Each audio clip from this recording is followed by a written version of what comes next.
It's time to roll, time to slay, time to loot. Grab your dice, ready up, let's go!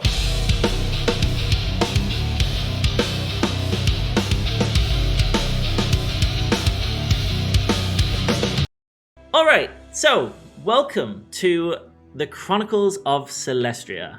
Today we begin Campaign 1, otherwise known as Embers of Anarchy, where we'll be introducing 7 of our players into a brand new world of an adventure.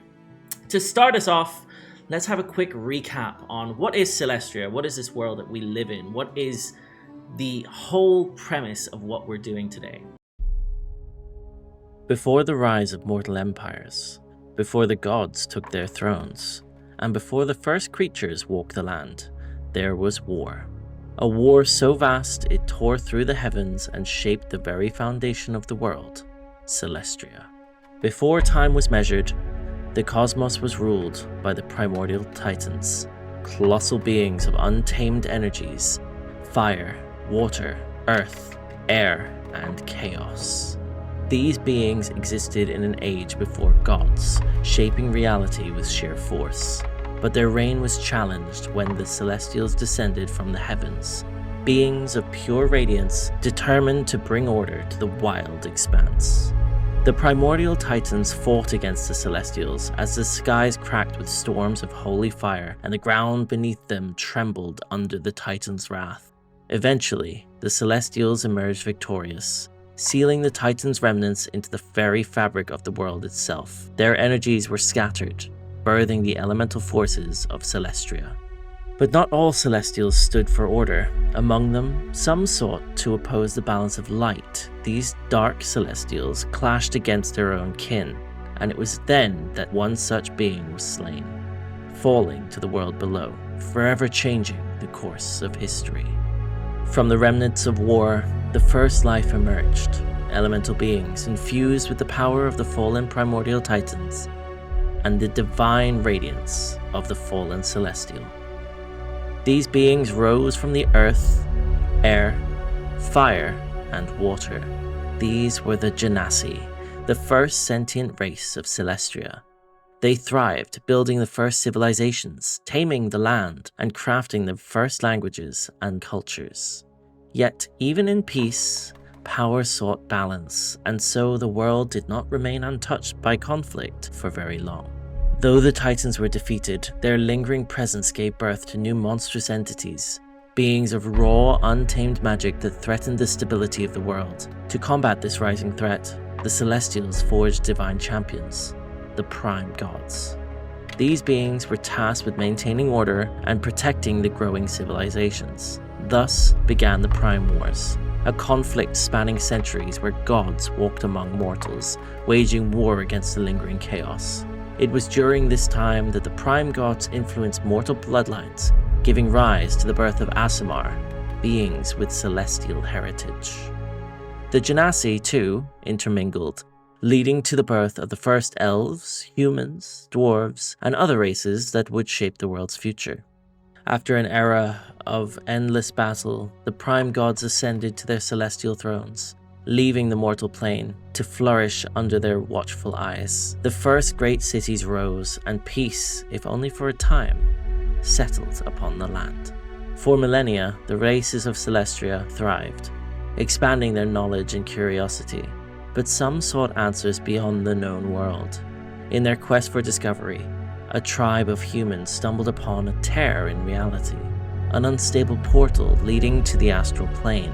Drawn by its mystical energy, they crossed the threshold and vanished. Now, trapped in a plane where time flowed differently, they adapted, evolving into something new, the Celestar, beings infused with astral energy. But even as they sought a way home, the world they'd left behind continued to change without them. Over 2 millennia had passed since the disappearance of the Celestar.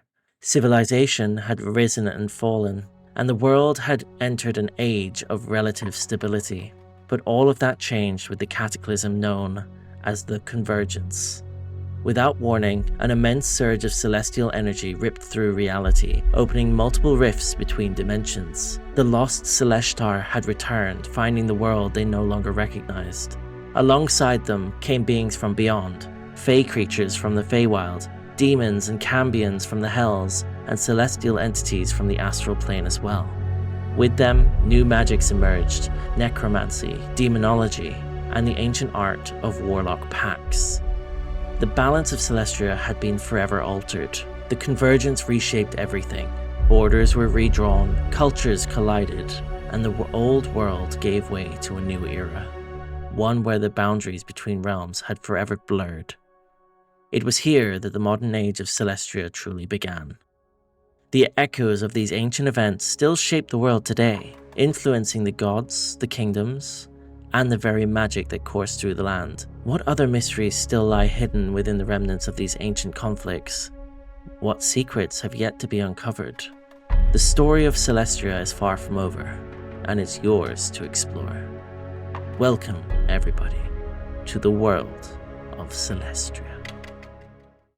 Today, we begin in somewhere a little bit different. Somewhere a little bit, maybe abrupt, as we start off in none other than the Elven capital city of Sylvanthal, where 7 mortal souls have managed to find themselves in some way behind closed bars, or I should say 5 mortal souls.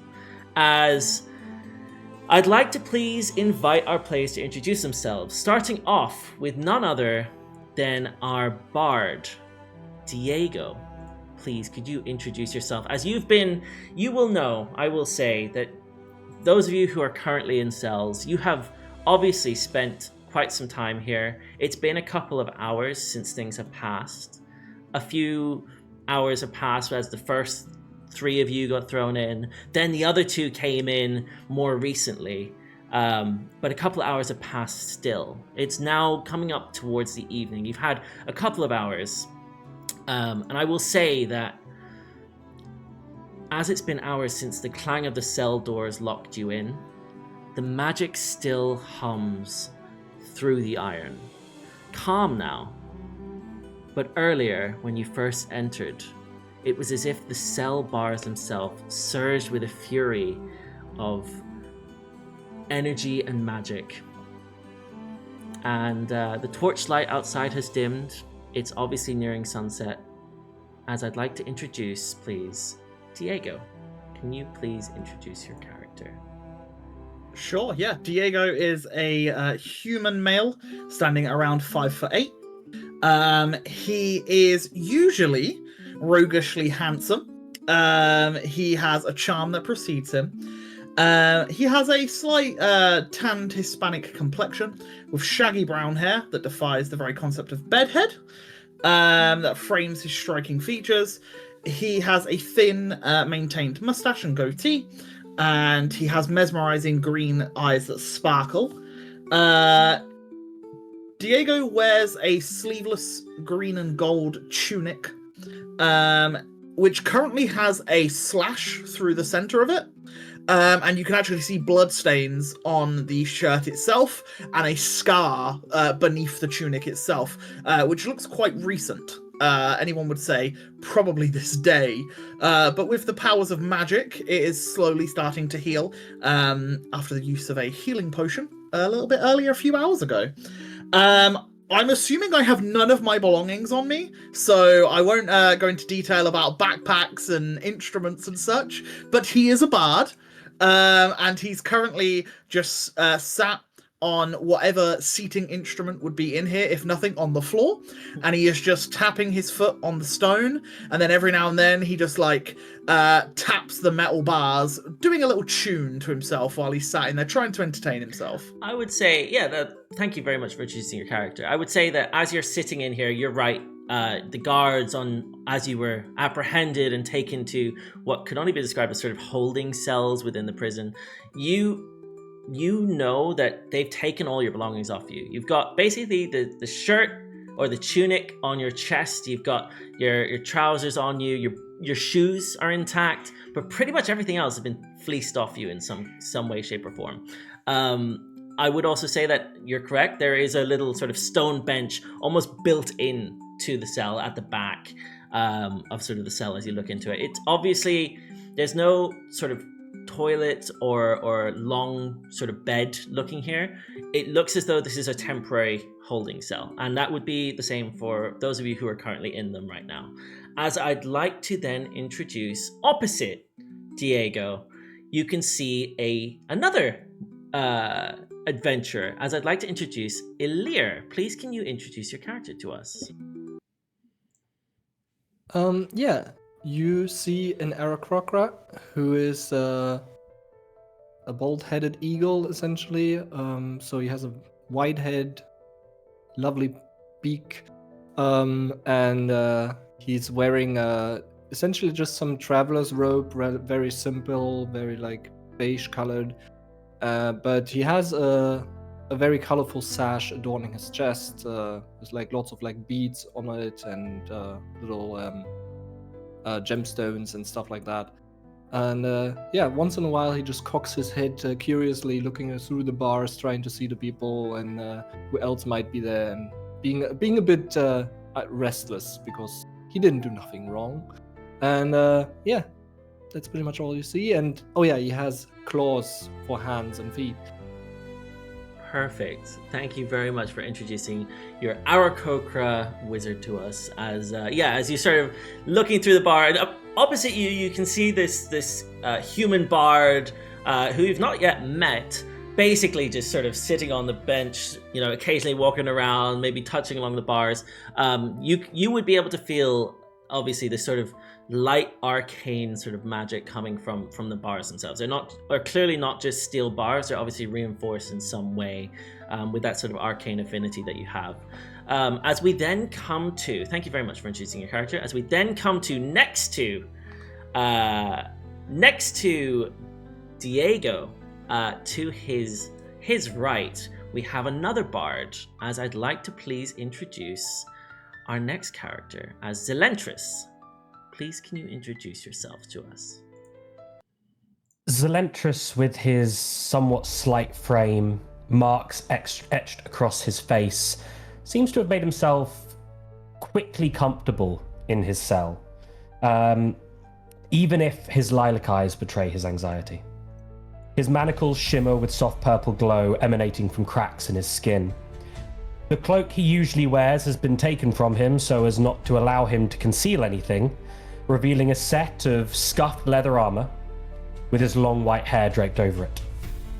He is sat with his back towards the back wall of the cell, and a small 12-sided stone with green markings that was taken off him on the way in has appeared back in his hand, and he's just rolling it almost in a way to comfort himself and distract himself from what may have come up during the processing period. Yeah. I think, so what you would know is you've come in, they've obviously asked you a couple of questions, but you guys have basically been kept in here for holding, not questioned too much. It was more conversational on the way in. They would obviously have taken your names and maybe started to look into some records and things as well. So yeah, they definitely would be, would have taken things off you. And you mentioned you've obviously received back this interesting stone, this sort of 12-sided stone with sort of green markings on it. Thank you very much for introducing your character. As I would then like to ask, I'm just making a quick change, sorry, bear with me. Thank you for letting me know. Cool, can you guys all see each other's health points? Yes, cool. Perfect. As Zelentrus, opposite you, you can't see much, but sitting with your back to the wall of the cell, you see all the way down the corridor, you can see what appears to be almost a knight in armor. It looks like there's some sort of larger gentleman on the other side. As I'd like to introduce our paladin, please. Can you introduce what the paladin is up to right now? What are you doing? What have you seen? What do you see ahead of you? Kind of similar. He's kind of just leaned, instead of sitting down, he's leaned against the back wall. And you just see this heavily armored, like he's over 6 feet tall, really big shoulder pauldrons that guard him. And he has his nice green glowing eyes. Yeah, it's just a Warforged paladin who he kind of looks beat in a sense. It's kind of hard to make if he's just deep in thought or maybe what's really going on in his brain or his mind. But yeah, he's just standing back there. Haven't said a word since he arrived. He hasn't said anything. Yeah. Okay, perfect. You're sort of, you would know, you would have seen that the Elirr and Diego, as they came in, they were obviously put into these smaller cells. The guards, as they took you around the corner, sort of did a double take and would have been a bit like, oh, and giving you a larger cell where you've clearly got more space than the others. It's just as empty. There's only a bench that sort of runs, a stone bench that's slightly damp to the touch, and it runs along the back of your cell. He's just gonna stand there grasping onto the holy symbol that he has on him, and just be deep in thought. Perfect. Thank you very much for introducing your character to us. Does he have a name currently? No, not one right now. Not officially. Perfect. Name. Cool. Not official name. Nope. So the paladin will be how he's introduced until a name is obviously signed or given on to you. But yes, as you look around, our paladin looks around, we can see that there's a couple cells, and there's also a little bit of light, a little bit more light emanating from one more than the others. As I'd like to introduce the final character who's currently in a cell, our next adventurer in Mirabelle. Please could we have you introduce your character to us? Yeah, so the light that you mentioned is coming from cracks in her skin. She's a fire genasi woman, and she has ash grey skin, but there's cracks in it, and it's like lava is coming from between them, so it gives her like a little bit of a faint glow. But other than that, she is just gross. She is dirty. You can see that at one point she might have had like really pretty fancy clothing. You could see her in the upper echelons of society now and she has like big curly hair. It's got like little chunks of mud in it right now, and it's dried up a little bit, so it gives it a bit of a crusty feeling. But you can see that she's not used to these sort of circumstances. You don't why she's even dirty in the first place. She's in a cell. She looks bewildered, like she's not supposed to be there, and yeah, she's on the verge of a mental breakdown, really. I would also say that you're still a little bit damp as well, and the cells are a little bit cold. Yeah, wet. Yeah. So you're feeling particularly. Also, there's a little bit of a smell, unlike some of the others. So yeah, the guards, as they sort of ushered you in, kept you at a bit of a distance. But yes, I'm basically a living ick right now. Yeah, essentially, yeah. But yeah, perfect. So you guys have sort of been here a couple of hours. So far, you haven't said anything to each other, but you're sort of sitting in these cells opposite one another. Yeah. Does any of you do anything or say anything? I think you hear a cough come from Diego's cell, and he just goes, I just have to say, whichever one of you that smell is, oh god, it's really pungent. I know. I am not used to this. Please, as soon as I get out of here, because I'm really not supposed to be here. As soon as I get out of here, I will get myself cleaned up and we can have a proper introduction. And I sort of cringe. If you really have to go to the toilet, you can just ask them. That might be a marvelous idea. Thank you.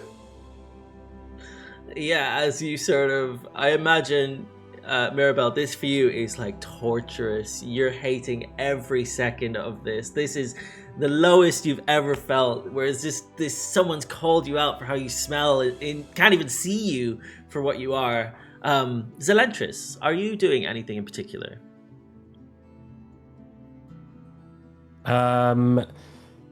Zelentrus is, I guess, the only sound that people can hear emanating from Zelentrus's room is just the rolling of a stone on tiles. Can I ask, have we had a short rest whilst we've been in these? You cells? haven't. You've actually, well, you've only really been here. I would say that Diego, Elirr, and our paladin have been here a bit longer, but you guys have been questioned, you've been berated, you've been investigated, and shoved into these cold, damp cells. I don't think you guys have really had much of a rest, and even if you tried to do so, there's the clanging of people walking by. I think, yeah, in terms of a short rest, I think not at this stage, no. Well, I guess that will kind of be Zelentrus's focus then at the moment, trying to get the short rest going, because he is, he's not new to these circumstances. He's definitely learnt to rest in prison cells. So yeah, that'll be what Zelentrus is focusing on, and just the only sound people hear coming from the room is just that sound of stone rolling across stone. Perfect. Elirr, anything that you're doing in particular? As you've sort of been sitting here watching this conversation unfold, you can see ahead of you and hear quite clearly, as there's a slight echo, that Diego opposite you is obviously put off by the smell, and you've watched as this young Genasi has just sort of shriveled up slightly, looking quite damp and sodden, clothes that are a little bit damp and almost dripping still. But yeah, do you do anything? Excuse me. I might be able to help if you like. Can I reach through the bars? You can try. Would you like to try and reach through the bars? I would like to try tapping the bars first, and then carefully if I can reach through them. As you I'm kind of go, inspecting them first, since I felt magical energies. From you know what? earlier use. Let's have you roll an Arcana check as our first roll of the campaign. An Arcana check, please. As you sort of reach towards the bars. A 12. With a 12, you reach towards the bar, you can feel that what you can hear coming from the bars is a low hum, as I sort of mentioned previously. But as you reach towards it, you can feel the sort of magical energies that's almost around it. It's almost as if there's a protective sort of magic coating around these bars, or something forcing them to stay strong together. But from a 12, you're not sure whether it would have any impact on being touched. Well, I would try and carefully reach between them if I can fit without touching them. Yeah, can I have you roll for me, please? You know what? Let's do an acrobatics check, because I think you're gonna try and weave past these sort of arcane feelings. A 22. With a 22, you feel, as you put your arm forward, you can feel the energy pushing and almost like it's like two magnets opposing one another. You feel the push, and it almost feels tight, but you sort of squeeze your arm through and manage to get your hand between the bars, or should I say talons, between the bar, as you sort of reach through with these sort of claws towards, I imagine it's Mirabelle at this stage. Yeah. Who you don't know. Would you like me to try and help? Are you talking to me? I mean, if you can, I'm not sure what you can do from these bars. It's like from these cells. I mean, I reckon there must be a little bit of space between us as well, right? So there's about 10 or 15 feet between you two, I would say. Yeah. I mean, if you can do something, but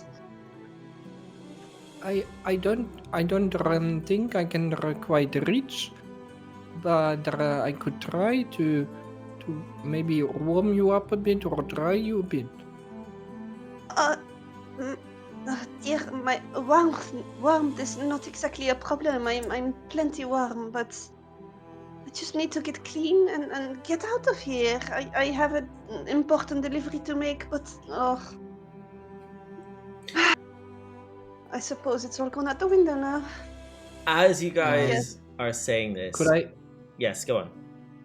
could I then try to do elementalism and beckon air to blow dry Can you her? put elementalism to the into ground? the chat for me, please, so I Yeah. can have a Only quick have reading 5 of feet, it? so it probably can't quite reach. It's a cantrip. Yeah, You voice exert control and of the somatic. elements. Okay, and what exactly are you trying to do? The beckon air, you create a breeze strong enough to ripple close, stir dust, rustle leaves. So I would like to try and like blow dry her, I guess. So you basically. But I can't quite reach. Can I have a short just for imagery purposes? How strong is this breeze that you're beckoning? How strong is this air? You said blow dry. Is it like a sort of whoosh, like almost like a train's gone past you, or is it like a gentle breeze?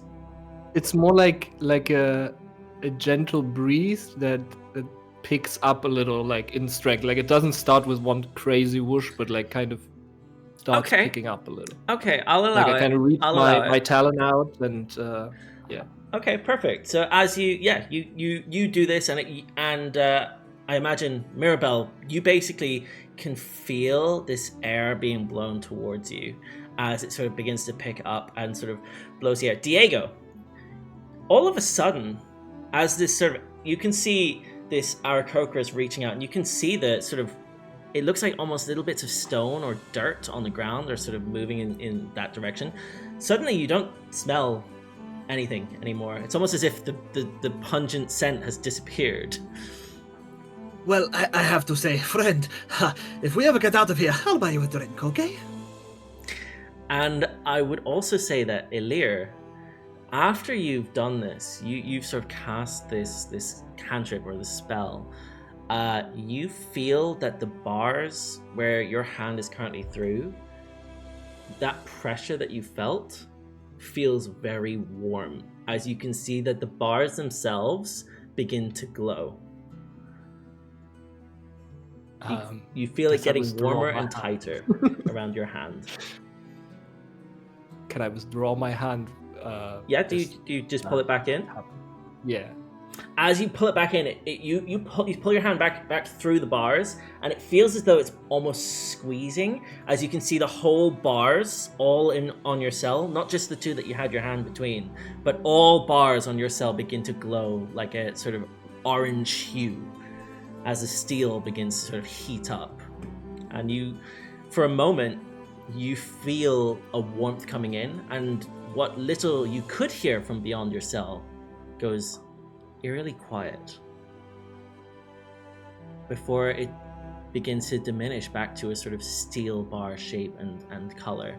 And it's at this moment when you start to hear the light and torch flickering that you all hear down the corridor, for the first time since Zelentrus and Mirabelle were thrown into their cells, you hear what sounds like footsteps. It sounds like guard footsteps, but also joined by others, as we introduce 2 additional characters.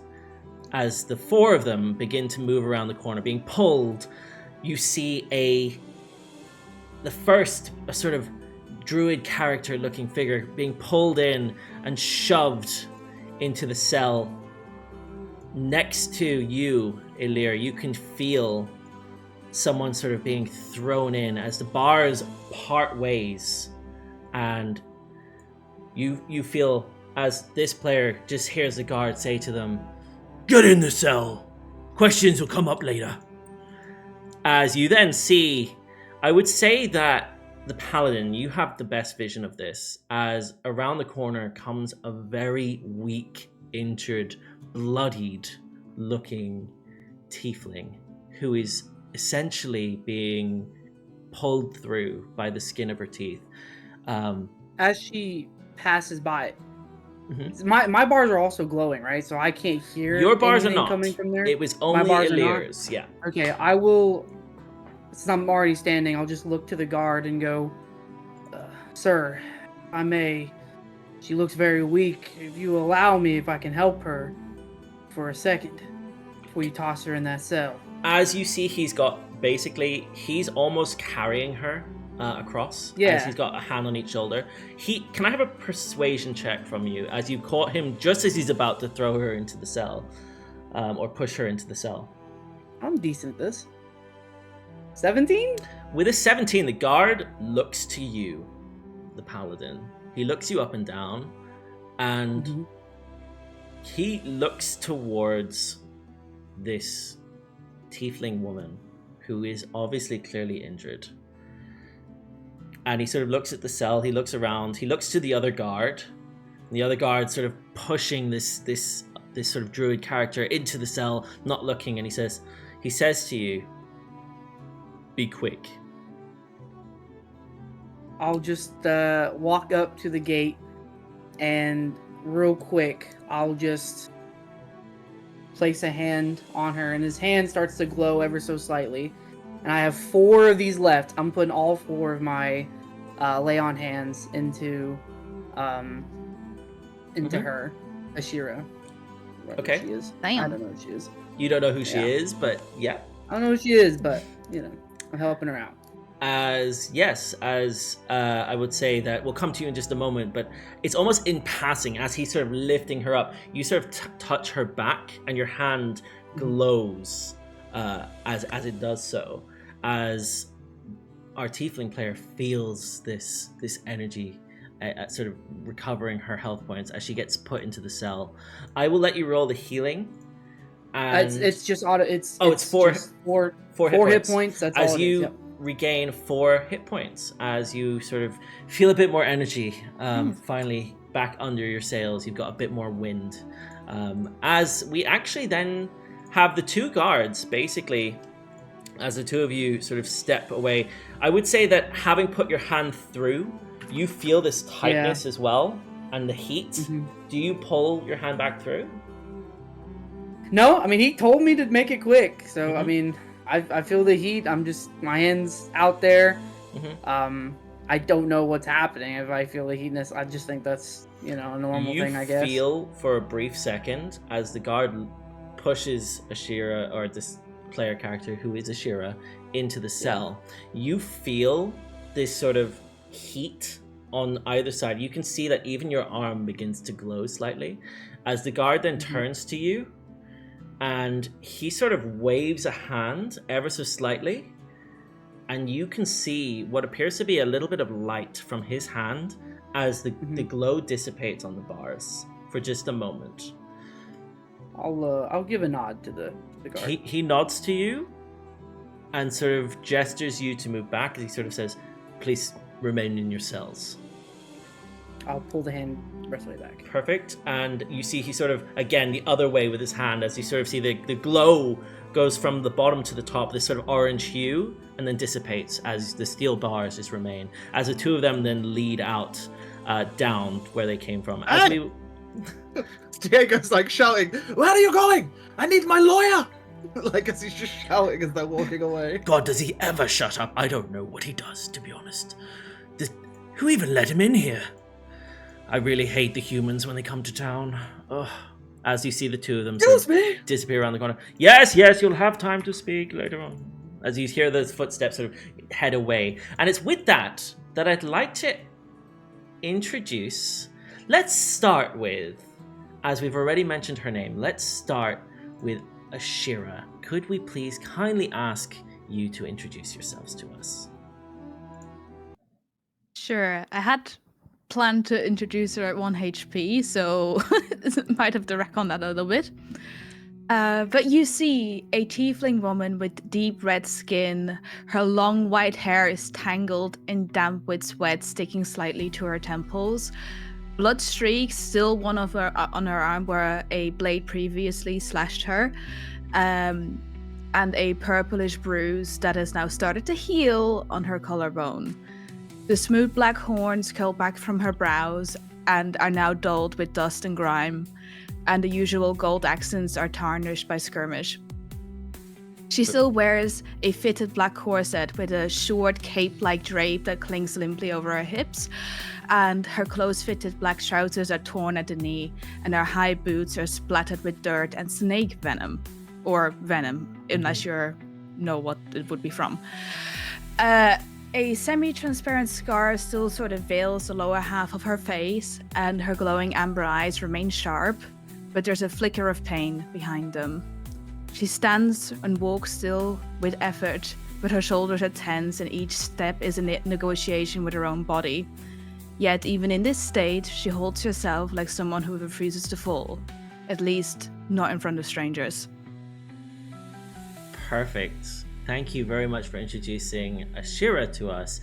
As Ashira, as you step into your cell, you basically are still dripping blood at this point. It's so fresh. It's around about, it's been only a few minutes, maybe half an hour since you guys have had this sort of skirmish or battle.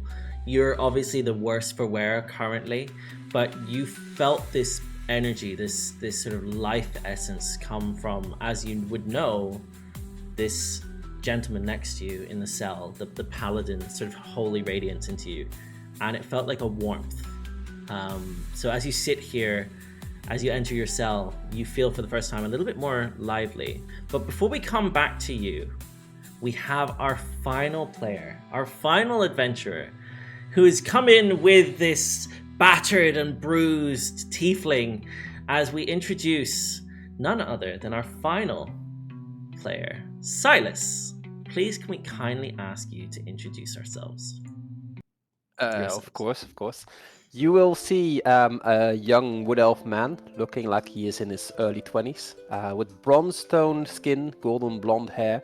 His eyes are innocent but warm and curious, and shimmer faintly with a golden hue.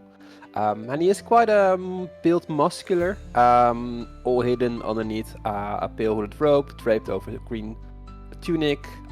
He has pants, boots, all in colors resembling the earth and the sky, accented with bronze trinkets and small celestial charms. And at this point he looks a bit ravaged, with some blood still dripping from the corner of his mouth, all over his clothes, only as if he is recently has been in a big fight. But most of all, Sylas looks very confused, because it's the first time in the big city, and now he's like apprehended by the guards, thrown in his cell for something he didn't do. So Sylas is most of all not at rest at any moment in this scene. Perfect. Yeah, I would say that as you entered the cell, as you were sort of pushed in by this guard, you sort of feel the cell around you is damp and cold. The stone that you're standing on is obviously slate. It's a little bit jagged. It looks very uncomfortable. You would smell around you that it's sort of almost mossy or sort of like there's some sort of growth, a bit like being in a very damp cellar. That's what this feels like. You would see that opposite you is what you would know to be a young lady, a fire genasi probably, who looks damp and a little bit wet. Her hair appears to be sort of pushed back, as if it's been recently blown, or wind has suddenly, she's caught in sort of a side wind, or headwind. But yeah, and opposite you also, as he made a mention to the guard, you would have heard this human bard who's, I imagine, up against the cell currently, basically trying to reach out to the guards. And you would also hear, and actually let's have from you, can I please have from you let's have an, I imagine it'd be Arcana check. Can I have an Arcana check from you, please? Sure. 17. With a 17, as you were pushed into the cell, you felt the holy sort of divine celestial energy coming from your left side as this lovely lady who you would know to be Ashira, who is in very bad nick, has obviously been affected in some way by this holy radiant magic. But yeah, that's all you would know. So what do you guys do? You're now 7 of you standing in your own individual cells. Couple of you damp, couple of you torn, clothed, injured. All of you are cold. What do you do? Being totally new in this situation as one of the latest being thrown in the cell, I have no idea what's going on here, so I'm just starting to yell for the guards, like, let me out of here, I want to speak to someone, let me out! That, my friend, is a great idea. I've been trying it for quite some time now. If 2 of us do it, they're sure to come. Have they listened? The guards! I just start shouting again. Zelentrus will pull himself up and Zelentrus will pull himself up and he'll walk over to the bars, look over towards the 2 new inmates, really, for lack of a better term. 2 more. Okay. Seems like it was a busy day for them. Do you guys mind keeping it down, though, so we can have a little bit of rest in here? There's no amount of shouting that's going to get anything done any faster. Yes, but if we keep it down, how will they hear us? What do you expect them to do? They've already completely ignored everything that you've asked for so far. If anything, you're annoying them and delaying the process. But this was a complete big misunderstanding. I did not do anything. Doesn't matter if it's a misunderstanding. They don't care. Guards never care whether it's a misunderstanding or, the truth. Look, if we're patient, they'll come for us sooner rather than later, I'm sure. Oh, so you are innocent too? Yes? Is anyone really innocent? Well, yes. Yes. What did you do for being tossed It doesn't in jail? matter.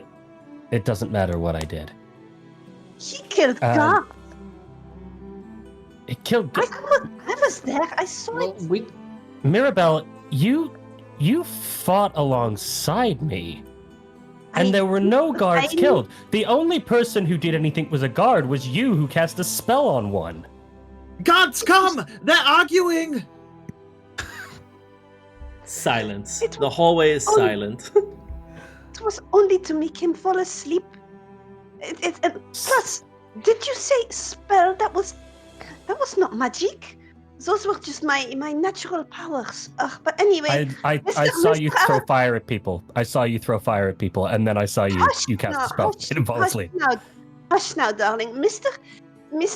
Kokra, sir, thank you so much for giving me this blow dry. It didn't help a lot, but at least I feel a little bit better.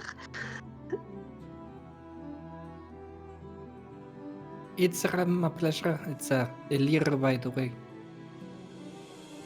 Mirabelle Moreau. I would go for a proper introduction, but unfortunately we are stuck here and dirty. And I crawl back into my corner. Oh yeah, I would say that Diego, you also have the smell returning. As you're sort of back, after the guards came in, it's almost as if it followed these 2 newcomers coming in. Oh, this makes me feel really sick. Oh. Ashira pulls her sort of scarf that is covering the lower half of her face down a bit, and she looks through the bars. I imagine I can see the paladin, just about. Yeah, no, you guys would be able to see each other. For sake of brevity, I'd say that you have best vision of those opposite you. But you'd also be able to see, if you were to angle yourselves at either side of the cell, you could probably see down the hallway. I'd say the only 2 who have a bit more difficulty would be probably Zelentrus and our paladin, who can only see these people when they get close to the bars.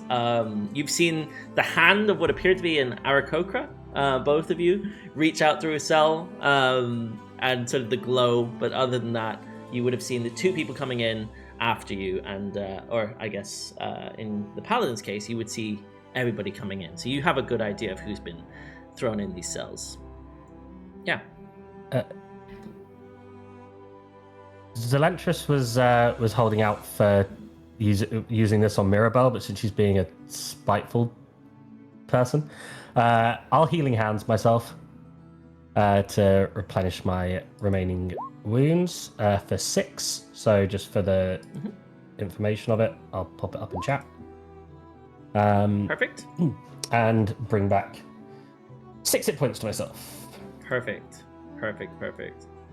As a magic action, yeah. I would say that as you do this, you also see that, or you know what? Let's have a perception check from you. Can I have a perception, please? All right. Am I any good at perception? I don't think I am. Let's see. I am not good at perception. Let's see how it goes. A 17 though. A 17. With a 17, as you sort of put this hand on yourself to heal yourself, you could hear the slight hum of the bar where this magical energy is flowing.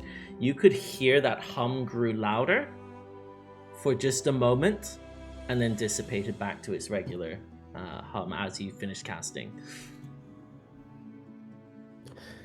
Cool, and Zel kind of notes that. Interesting. Wonder how much it can take. Zel's going to cast light on the bar itself. Okay, so you attempt to cast light on the bar. So you try to light it up.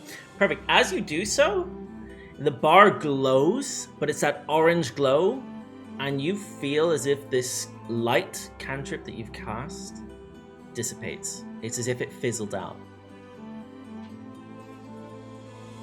Almost as if there was a blocker of some sort on the bar itself. Does it keep getting hotter? No, it glows that sort of orange hue, almost like a sort of smelting orange glow that you get from irons and metals you'd be familiar with, and then it sort of goes straight back to its normal color. It sort of grows hot and then cold. What if I cast it again before it starts to grow cold? You can definitely do that if you'd like to. I just want to see what the limit is on this thing. If there is a limit, if there's not, you can test it. Yeah.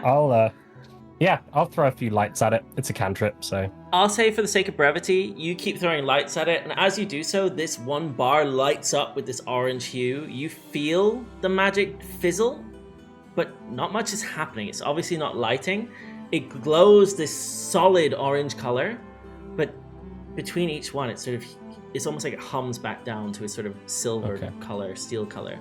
What are the rest of you doing? As you just hear this sort of fizzling coming from the cell as this orange bar Am I just keeps seeing glowing. this orange light just constantly flashing? Yep, you are. Oh. Corner of your eye. I have to ask, how's that going for you? Oh, I'm just testing it. Doesn't seem to be much of a limit on this thing. Okay. What are you testing? I was testing to see if the cells, the bars, they seem to have some sort of magic absorption. Well, it's more that it will dissipate the magic. I saw you reach out through the bars earlier, and you were able to cast through them. I would imagine you wouldn't have quite as much luck if you tried to cast from within inside your cell. I wondered if we could hit these hard enough that, who knows, maybe it would break the magic dampening qualities. Before either of you says anything, yeah, can I ask, Zelentrus, are you currently holding the stone? Yeah. Okay, can I please have a perception? Oh, it's in a pocket. It's in a pocket, actually. It's in a pocket. It's in your pocket? Okay. Yeah, I would say it'll be in the pocket at this point. Okay, cool. Never mind. Please continue. Sorry, guys. Just needed to clarify that. As that's being discussed, Elirr will actually start sitting down on the floor, like cross-legged, and start doing a detect magic ritual. Yeah. Okay, can you throw that up in the chat for me, please? Yeah. As you sort of sit down cross-legged, and I imagine almost like a form of meditation, you're trying to detect the magic around you, eyes closed, sort of deep breaths as you're trying to sort of feel the magic around you. Do I have to like select ritual for that somehow, like when casting it? Because it asked me to do first level. I would just... There should be a speech button where you can click it and it should just... Yep, that's perfect. Perfect. Let me have a look at this. Say during this moment, I just say over to Zell, I just say, excuse me, Cell compatriot, I have to say, you said that we shouldn't shout because it would distract them from making sure that their job is done, but now you wish to test the limits of the magic on the bars to potentially break it? How is this helping? Oh, because one's an actual way out and the other one isn't. What, that's a break out of prison? Whatever God's out there, can you just worth having the please option. get the fuck away from these people? As the two of you are having this conversation and you hear down the end, you hear this sort of mutter of, get me the hell out of here, like coming from our paladin, you would all see as emanating from the bars of Elirr's cell is just like almost like these bright orange bars. Elirr, as you cast this, around you, you feel nothing. There's nothing below, there's nothing above. They're all solid stone walls, at least a foot thick of solid stone. But you feel the serious amount of energy and magic, arcane magic, coming from the cell bars themselves as you sort of open your eyes. And you can see and feel the glow and impact that your spell or ritual here is having on the bars ahead of you, even as you begin to start it. Yeah, so essentially it does that for the 10 minutes that you do the ritual? Or that I do the ritual? Okay. As soon as you start to begin detecting magic, as soon as as a spell would sort of beckon out, these bars would begin glowing. Whether it's you finish the ritual or not, as the ritual is starting and the arcane energy is sort of filling your soul or the spell, the bars begin glowing. It's almost as if the bars are reacting to magic, and this magical protection is protecting them in some way. Oh gods, he's dead. But it's not necessarily hurting me, it's not stopping the spell? No, it's not stopping the spell. Okay. It is just literally the bars in front of you glow the sort of orange hue. As you sort you of all magicians? What was that? Are you all magicians? You all I know magic? I studied, yes. Oh. Interesting. So as it finishes, do I then detect presence of magical effect? Whilst it's still going, Zell will, like, mid-conversation with Diego, just go, see, he gets it. Just, like, point over towards No, this is not good. I would say that you basically, Elirr, initially you can feel a little bit of magic coming from even those around you, but then it's almost as if there's a sudden cut-off. Like, you can't feel the energy from outside your cell. You only feel what appears to be almost like a wall in front of you. As in that moment, this orange hue also seems to muffle the sound of those coming from outside the cell. It's almost as if a magical wall has been put in front of you, where the bars once stood. Do I still have the magical trinket I picked up when I entered town? No, it was taken off you as you were fleeced, as your weapons, your magical items. The only thing that you've retained as sort of part of your, almost like it's a religious thing, the guards didn't want to touch it, same way that the sigil wasn't taken off the paladin, the holy symbol. The sort of sash across your chest, which appears to be part of your clothing, they left that on you, as it didn't appear to be a threat of any kind. Okay. But as this is all happening, can I please come to down the other end of the corridor? We have Sylas and Ashira and our paladin. What are the three of you doing? Mirabelle will say you're also very privy to this, having seen the glowing and the mumbling coming from your right side. The rest of you, what are you doing? Well, Ashira did pull her scarf down 10 minutes ago, and she was about to say, "Was that you, mister, who healed me I ain't really no mister. I'm just a companion defender. I was supposed to defend somebody, and now I've been separated from them. Do they call you companion defender? That's not my name. I don't really have an official name. I just have more like little titles here and there. I'm a warforged. People call me Shambot back at the temple. And then the woman I was protecting called me something. But that was about it. Shambot. I don't like that title, really. Probably my least favorite of the bunch. Right. Well, either way, I appreciate it. It felt good. Though you should Well, ask normally before you touch, but I wasn't gonna let you, bleed out in your cell. That didn't really seem right. I probably could have stubbed a toe and died. You probably could have. Sorry about the people down there. That they've been at it since they've gotten here, and to be honest, I've been wanting peace and quiet the whole time. I would say that you guys are having this conversation as Zelentrus is currently throwing lights at the bar, and you see that there's like some glow coming from Elirr. All of that is happening simultaneously, as you also hear the occasional muttering from Diego going, "What are you doing?" Like the lot of you are sort of having this conversation simultaneously. But yeah. Are you okay, Sylas? I'm much confused. Are people always like this? Like, we didn't do anything.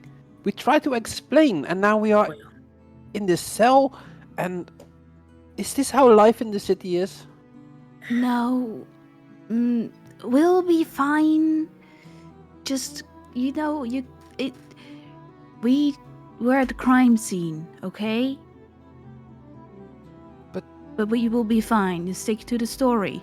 It's the city policy. If you're involved in any sort of crime mishap, you get put in this nice little cage for a couple minutes while they figure things out, and they'll let you go. Especially if you haven't done anything wrong, right? You haven't done did any crime.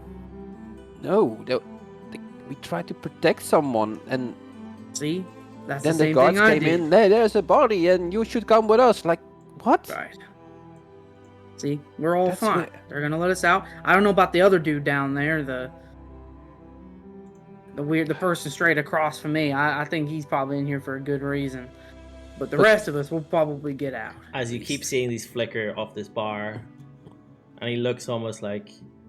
Zelentrus, how would you look? What sort of face would you be pulling as there's no one really talking down your end, and it's just you throwing light at the bar? I would have cast it like 4 times and then stopped. Still, you would have had So yeah. What would they see as they look down towards you? What sort of...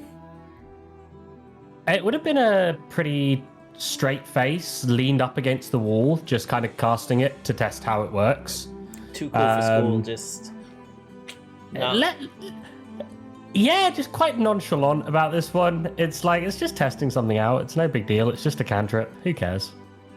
Perfect. Cool. Not really showing any emotion at the time. I would say that, Sylas, you're familiar with all kinds of nature, all kinds of scents, smells, flora, fauna. You're very in tune with sort of the natural side of life and sort of wilderness. But right now, something smells quite putrid. Something smells a little bit pungent. It's very strong. And you see opposite you, again, this... Well, if we could ask her to... What are you doing right now, Mirabelle? What does Sylas see opposite him? What he would see is, well, still the same crusty, smelly lady, but she might now have, like, as if she's sort of computing things in her head right now, like, oh my god, all these people, they know how to use magic, or at least from what she's what she's perceived so far. So she's still sat in a corner, like, but thinking, obviously contemplating something. I have a question. What is your plan when you get out? Just walk out here, or? As she sort of directs that at the back of the cells. Yeah, so this is down the hallway towards a lot of you trying magic and things. Yeah. I would say that it's quite a few of us. Any in particular? As that my face is pressed up against the bars. Your face is pressed. Can I see his face? Let's have a perception check from you. Okay. You have dark vision, right? Yeah, I have dark vision. 20. So dirty I 20. don't. So I can't see anything outside of my head. So with a dirty 20, you can definitely see his face. And I would say that it's a face you... Yeah. Go on. Well, go ahead. Oh, you go. I would say that you recognize this face. If you'd like to do a history check to see from where, you definitely can, but I'll leave it up to you whether you think you would recognize his or not. Probably. I mean, I think I've not been that far in the last since then, but I can do a history check, but yeah, it's an 11. I would say with an 11, Rough. You definitely recognize the face and you remember his name. Well, well, well. If it isn't my favorite, Diego the Lucky. Oh, someone does know me in the city. Hello! Hello, Wait. friend. Can I roll something to see if I've also heard of this name? You know what? As Ashira says, Diego the Lucky, can I have everybody else roll for me a history check? Everyone else in the cells here. Elirr, Zelentrus, Sylas, Mirabelle, and our paladin. I got a 6, so thankfully I've got no idea who this person who takes the mantra of lucky is. I have 21. So, we actually have our first nat 20, with Sylas rolling a 21. I would say that the rest of you, the DC was a nat 20. It was going to be no matter what you rolled, no matter what your modifier, it was 20 was the DC. And if you rolled a nat 20, I'd say you've heard of him. Sylas, surprisingly, as he says this, you recognize the name. You also are familiar with the Lucky. The part that really sticks out is not Diego the Lucky, but it's the Lucky. It's almost as if it strums a chord with you somewhere in an old memory or something. But yeah, strangely, you've heard the name. Wait, are you the Lucky? Apparently not today, but yes, I am Diego the Lucky. I have more than one fan in a prison cell? Oh, I'm lucky indeed. Maybe I am lucky. This is amazing. So, you know how to get out of here? Oh, certainly. If we shout for the guards, they will come and unlock us. Guards! Oh, goodness. To answer your question, lady, I don't know. To answer your question, You may call me Ashira. Hi, Might ring a Ashira. bell, Diego. Diego, can I have a history check from you, please? Sorry Yeah. to stop you. Am I That's rolling this at disadvantage? Yes, with a -2. I already have a -2 from Yes, exhaustion. exactly. You currently Yeah. have exhaustion, so you have a -2, and it's at disadvantage as well. 0, now 1. So you have no idea who Ashira is. The name is not familiar to you. You also Yeah. can't see her really. You see the occasional flicker behind a cell as a torchlight Yep. sort of bounces off her face, but you can't really see her. As I just reply, of course I do. Ashira, darling, how are you? I can't wait to catch up with you later. Well, I know it has been some time. The last Insight time we met in Brimble. Yeah, I Donald wanted was insight. good I time. want to insight that. That sounded so particularly like. You know what? What exactly do you want to insight? Is it the response from Diego? It's the No, no, Ashira. I want to see if there seems to be any like ill will in that. Like if there's like distaste Malice. in the way like catching malice, up later? Yeah. Yeah, okay, you guys can roll insight. Yeah. Sure. A 19. I- 12. We won't need a deception check. A 19 from our paladin and a 12 from Zelentrus. Ashira, are you telling the truth in this? Is this a genuine thing, or did you mean any ill will behind it? No, you would with such a high roll, you would probably realize that these two. She has no ill will towards this person, but And there's there's no hint definitely of, some like- sort of cheeky. There's more of a Oh. cheekiness, teasiness. Yeah, it doesn't Rather sound than, malicious in any way. It definitely, you guys would see straight through it. It definitely sounds genuine. It's more like she's so amused to see him in this situation. Okay. Perfect. Yes, I can't quite see you from over here because it's dark, but, you know, I would remember that elven voice from anywhere. Oh god. 11? Yes. Well, you know, half elven. How much had you had to drink before you came here? None at all. I arrived this morning and then got cut Man. pretty bad, and Man, Yes, he the- was the- almost killed. the He Tin was Man almost saved my killed. life. He was almost killed today, and he. I've never seen someone so. Well, he must have banged his not head pretty able- good. He wasn't able to defend himself at all. He's like a deer in headlights when it came to But an elegant any one. sort of conflict. He was. I thought I was gonna see an innocent man die today, and I think he was just lucky. I much I certainly hate- am. Thank you. Saying the word, he was lucky. Well, I just hope that when you see my sister, you do recognize her. Because it would be very awkward if not. Of course I would. Cassandra was a lovely girl. I don't Right. know. No? Shit. Knocked on the head. And as To answer your yes, go on, Zelentrus. Yes, me. to answer your question though from before, Ashira, what I plan to do when we get out of here is go back and write up my report of what we saw in the sewers. I have a job to do. We found cultists making weird rats, and we had to fight the cultists. We got arrested by the guards, but I still need to sort out this rat problem. But if you saw cultists, then just report that to the guards, and that's their problem, right? Not yours.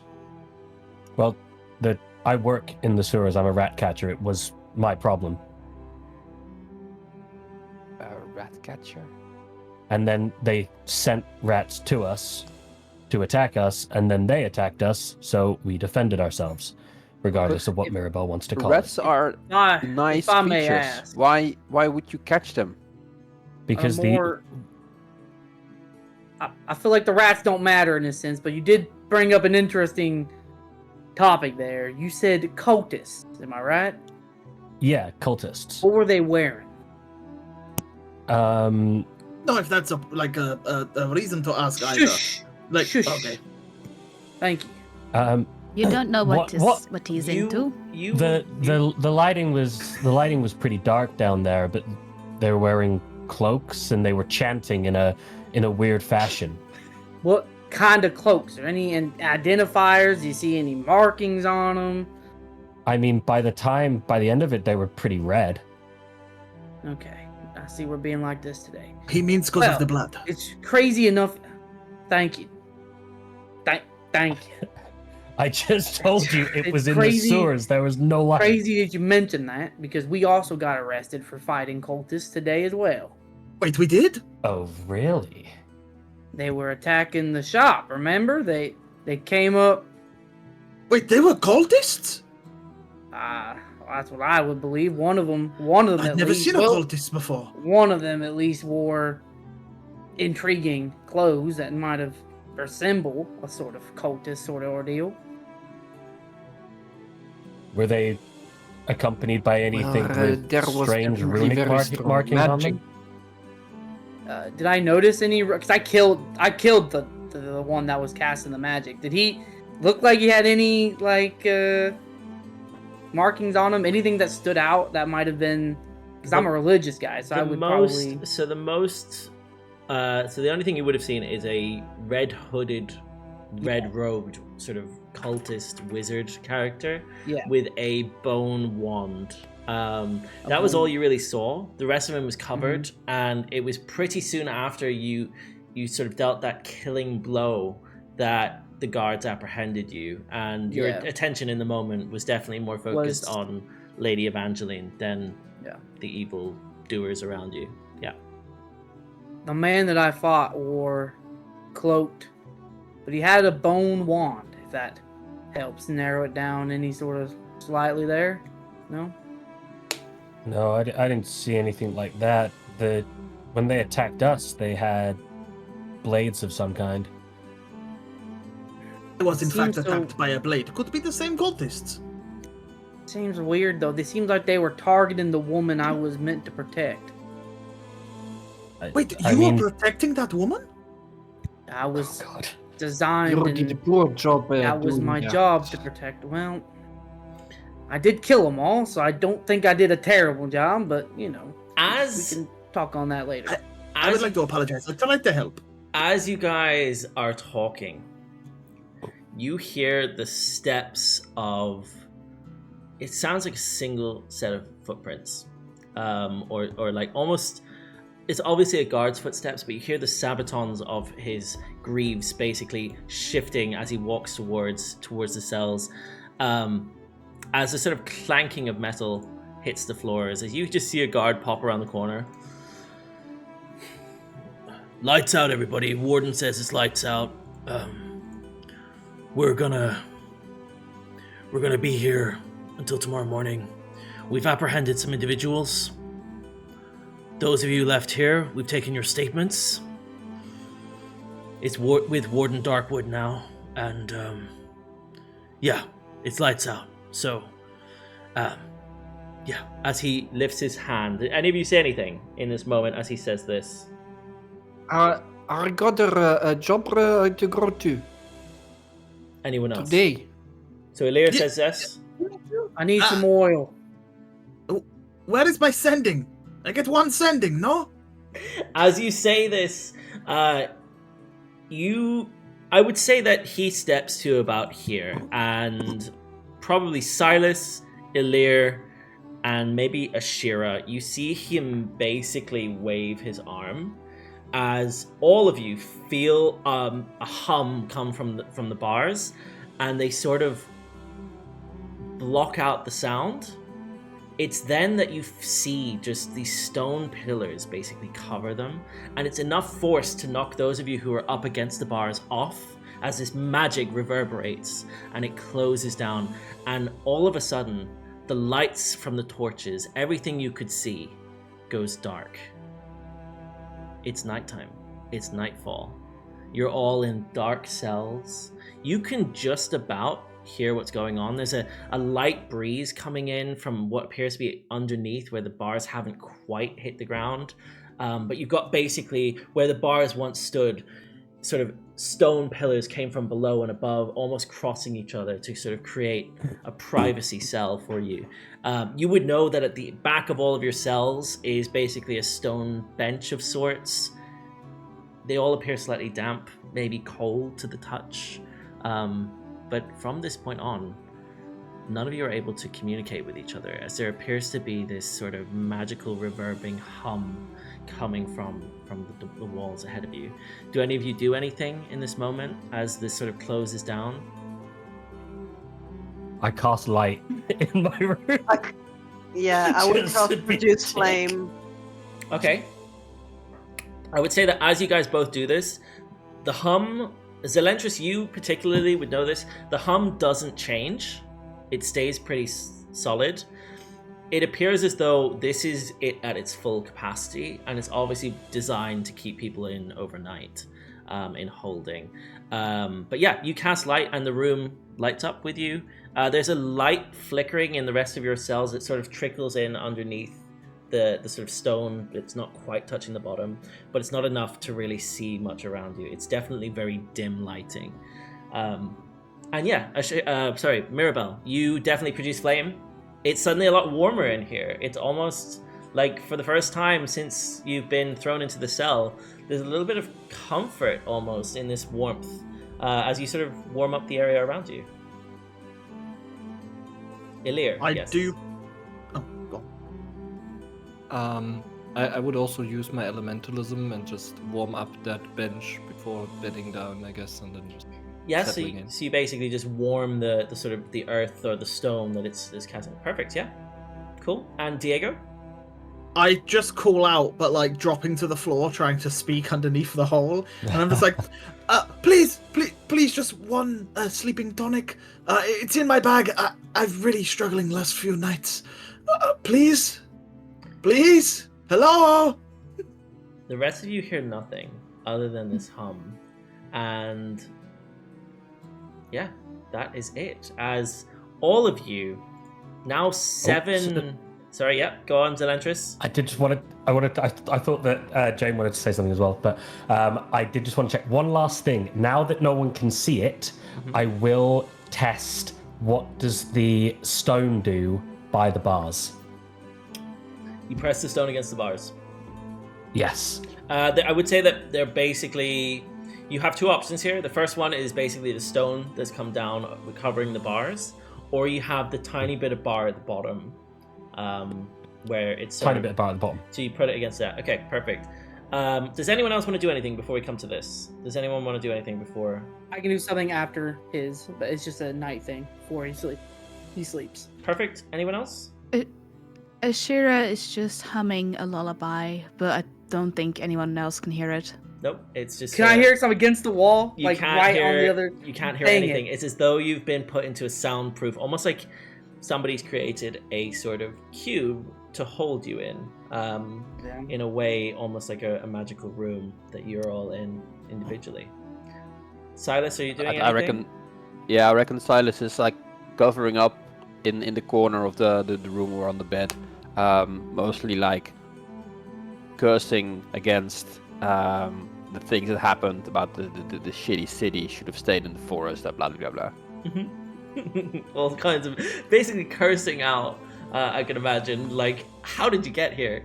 As all of you do this, Paladin, what was it that you're doing before you go to sleep? And then we'll come to Zelentrus right before we close out. Before Paladin shuts down for the night, he just places a hand on his holy symbol that's ingrained on his armor, and as he holds it, he just goes, Evangeline always told me to put my faith in the gods if anything should go wrong. I don't really know if you're actually out there, but if there is a god out there, I would just love peace of mind or something like that. And then as he says that, he'll shut down as his glowing eyes kind of just turn off, and it's just like a blank. Yeah, as you sort of go into an alert, but sort of almost like an elven trance, but a Warforged version where you sort of shut down. But you're still alert. If doors were to suddenly open or things were to move, you definitely would hear it or see it happening. But yeah, this sort of powered down mode as you sort of almost try and regain energy in a way. And as I would say that as you hold this holy symbol, it's at this point that we'll come to you in a second, Zelentrus, but at this point, our Paladin, as you're holding the symbol, you feel in your chest, which is something you haven't really ever experienced, you feel your core almost like it's a warmth coming from it. It doesn't feel nefarious. It's almost like you're your very core is being held or encompassed in some form of warmth, and it's at that moment that you finally feel a little bit of peace as you sort of shut down. As we then come back to Zelentrus, who has pulled out his 12-sided stone with these little green rune sort of markings on it, and you press it up against the bar at the bottom. It just about fits, I would say, underneath that sort of crevice. I need to ask how you're doing this. Are you just slowly pressing it against it? Are you forcing it against it? What are you doing? I'd start by slowly pressing it against it. Then I'd force it, and I'm just trying to kind of keep an eye on it to see how it reacts with the bars. Okay, as you gently push towards it, it's as though what you see appears to be almost like a smoke.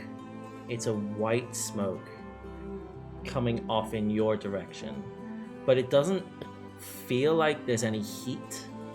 It's just a sort of slight white smoke, almost as if you've got sort of a cloud forming from it, like a slightly opaque cloud coming from it that you can't quite see through. And you're sort of pressing against it. You press harder towards it till you make contact with the bar? Is that the idea? Yes. So as you continue to do it, you feel a resistance, and then all of a sudden, as you're pressing against it, it takes a little bit of energy, but you press and hear the stone touch the bar. You hear the clang of the stone on the bar, and what you then see is the white smoke that billowed forms a sort of grin. As it then, the runes on it glow, as it then gets pushed back by this bar. And the bar hums and continues to hum. And you can see that the stone appears unaffected in any way. It looks as though it glowed green for a moment and then it's gone back to where it was. But other than that, not much has happened. And with that... Zel Yes. will put it in his pocket and just say, 10 years and finally something. And with that, we now close out the evening as the hallway is full now. 7 strangers, 7 cells. The silence is heavy in each of your rooms, but not empty. Some of you remember the face from the street, different faces, different people, those around you. Others see unfamiliar eyes, tired but sharp. And somewhere, faint beneath it all, the wind around you shifts. The runes of the bar flicker at night, and fate begins to breathe. The air smells of cold steel, and you can also feel this sort of, it's almost like damp, mossy sort of smell coming up to you. It smells really almost rotten.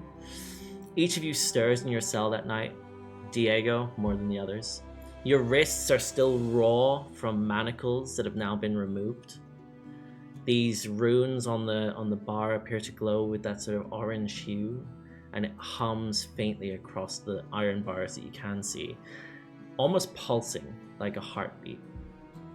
You hear the occasional footsteps echoing above you on sort of the stone, but for now, it's only you, what's left of the bars, and the 4 or 5 walls around you. And of course, the weight of what brought each of you in here. The night is rough. The stone you're lying on is cold and damp. You're still reeling from the combats before. Some of you are lost in thought. You all each gain the benefits of a short rest, as it's quite an uncomfortable night. I would say that Diego, you really do struggle to sleep. You gain the benefits of a short rest, but you also gain an additional level of exhaustion. And those of you who manage to sleep, you manage to close out the thoughts, but have dreams of the day that you've just gone through. And it seems like for any of those of you who have had issues sleeping, such as Diego, hours and hours pass. And some further hours pass until... You know what? I think that's a good place to take a break. We will be right back. And we're back. So yes, welcome back. Everyone else, you guys didn't see anything. We did take a quick, short break, just get a drink, have a refreshment, run to the bathroom, those kind of things. But yes, after a long night, or I should say, after quite a short night, a long day, you guys have all had issues sleeping. Some of you managed to get some rest despite the burdens that were on your shoulders. One of you in particular struggled. Diego, as you lay on the floor of, or I imagine the bench of your cell, you turn and toss sideways. You've been having issues sleeping in recent weeks, and you were exhausted to start with. This night is unlike the previous one in the sense that you toss and turn, and when you wake up, you're not on a soft part of grass where your tent was laid. You're not in a tavern on a bed. You're on a cold, damp cell. And because of this, every time you wake up, every time that your mind wanders in your dreams that you can't quite remember, you wake and stir on a cold, hard cell floor. Whether you've rolled off this bench that you keep lying on, you lie on the floor, you're covered in soot, you've got a torn tunic, everything about you right now is uncomfortable, and you develop another level of exhaustion. And it's at this point where some hours have passed and the first golden light of dawn filters through on the floor through narrow arrow slits on the walls around you. The slits on the floor are no longer just torchlight. They appear, what you see underneath these stone barricades is a little bit of light, almost as if daylight has managed to find its way inside. I would have woken up a little earlier than the rest, and I would have used my divine sense. More so just checking 60 feet around me.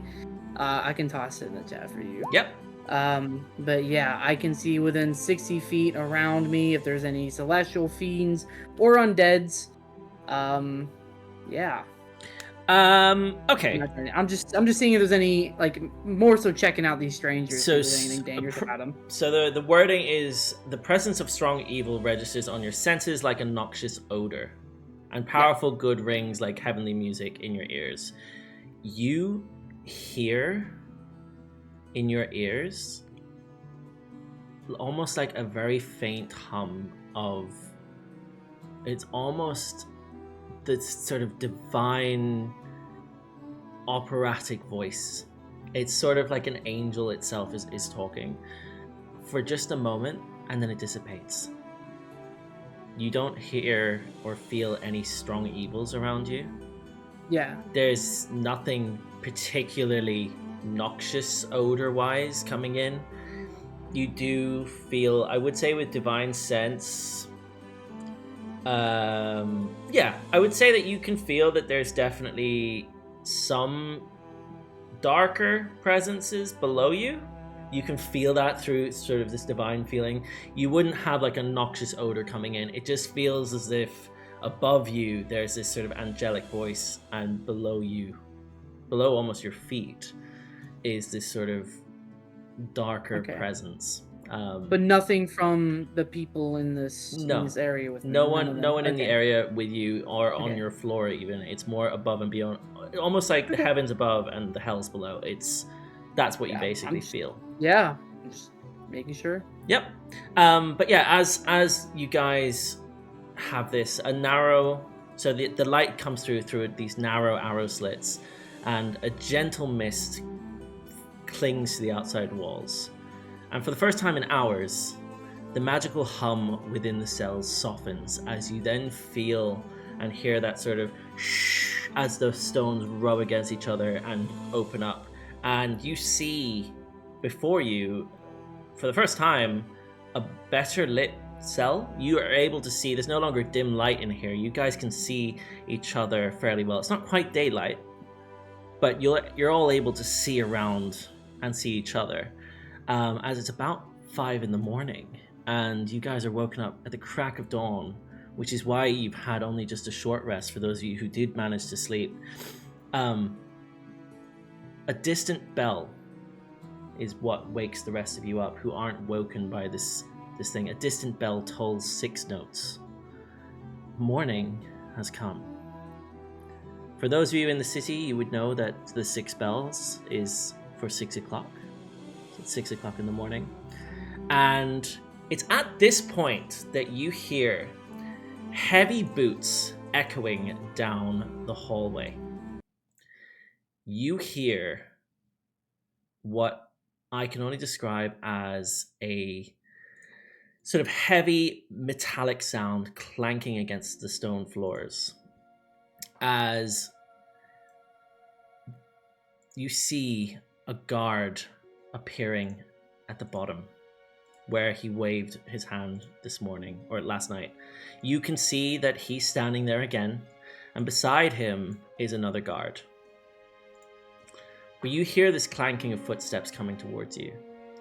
And for those of you who are looking in this direction, which I would presume most of you are, or all of you are, you would see that coming around the corner is 2 gentlemen. As the guards sort of stand at the ready, they part ways as a tall elven gentleman, a tall elven officer strides in, plated in silver and emerald with a red cloak and striking red hair is this elven gentleman. His face is stern, but it doesn't appear cruel. Diego, Elirr, and our paladin, you know this to be none other than the captain from the Merchant's Row the previous day. But behind him looms a far more foreboding figure. With an expression like stone worn by a storm, you see a gentleman with sleek black hair, a hulking frame, taller than the gentleman who first steps into the room. Neither speaks at first. It is then that Lysander, the first gentleman, turns and nods once and unrolls a scroll. I am Captain Lysander Emberleaf, head of Sylvanthal City Watch. I can officially let you know that all of you are no longer under arrest. This here is Warden Grail Darkwood, the Sylvanthal City Prison Warden. He clears his throat. He has been interrogating many of the other prisoners, including Tarnic Bluefoot. He advised me of your condition, Miss Argent? It appears you're still breathing, for which I am thankful. He scans the cells, eyes calm. Before any of you can say a word, he mutters, "Though you are released, it is not because you are innocent, but because witnesses have stepped forward. Confessions have been made, clarities uncovered."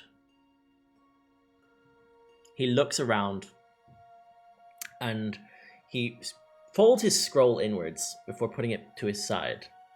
He puts his hands before him. A couple of witnesses confirmed the hooded red cultist attacked civilians. The priestess, as he looks to you, our paladin. Lady Evangeline. Her condition has worsened, and it appears as though she's entered some form of a deep slumber. Though the dark magic was purged, as he looks to you, as I imagine you sort of stir with this news. Though the dark magic was purged, despite efforts to wake her, she appears unresponsive and has been held at the Cathedral of Light under the watch of priestesses and High Priest Agalon even. One witness noted that, Diego, your attempt to aid the wounded was noted, and for this I thank you. Now, What? So just slowly start getting out of bed. as he turns to you, Mirabelle, before looking down the hall, he locks eyes with you, Zelentrus. And for a brief moment, you're muted. Zelentrus is nowhere near the bars. He isn't looking out. Okay, so he locks eyes at he looks at your cell.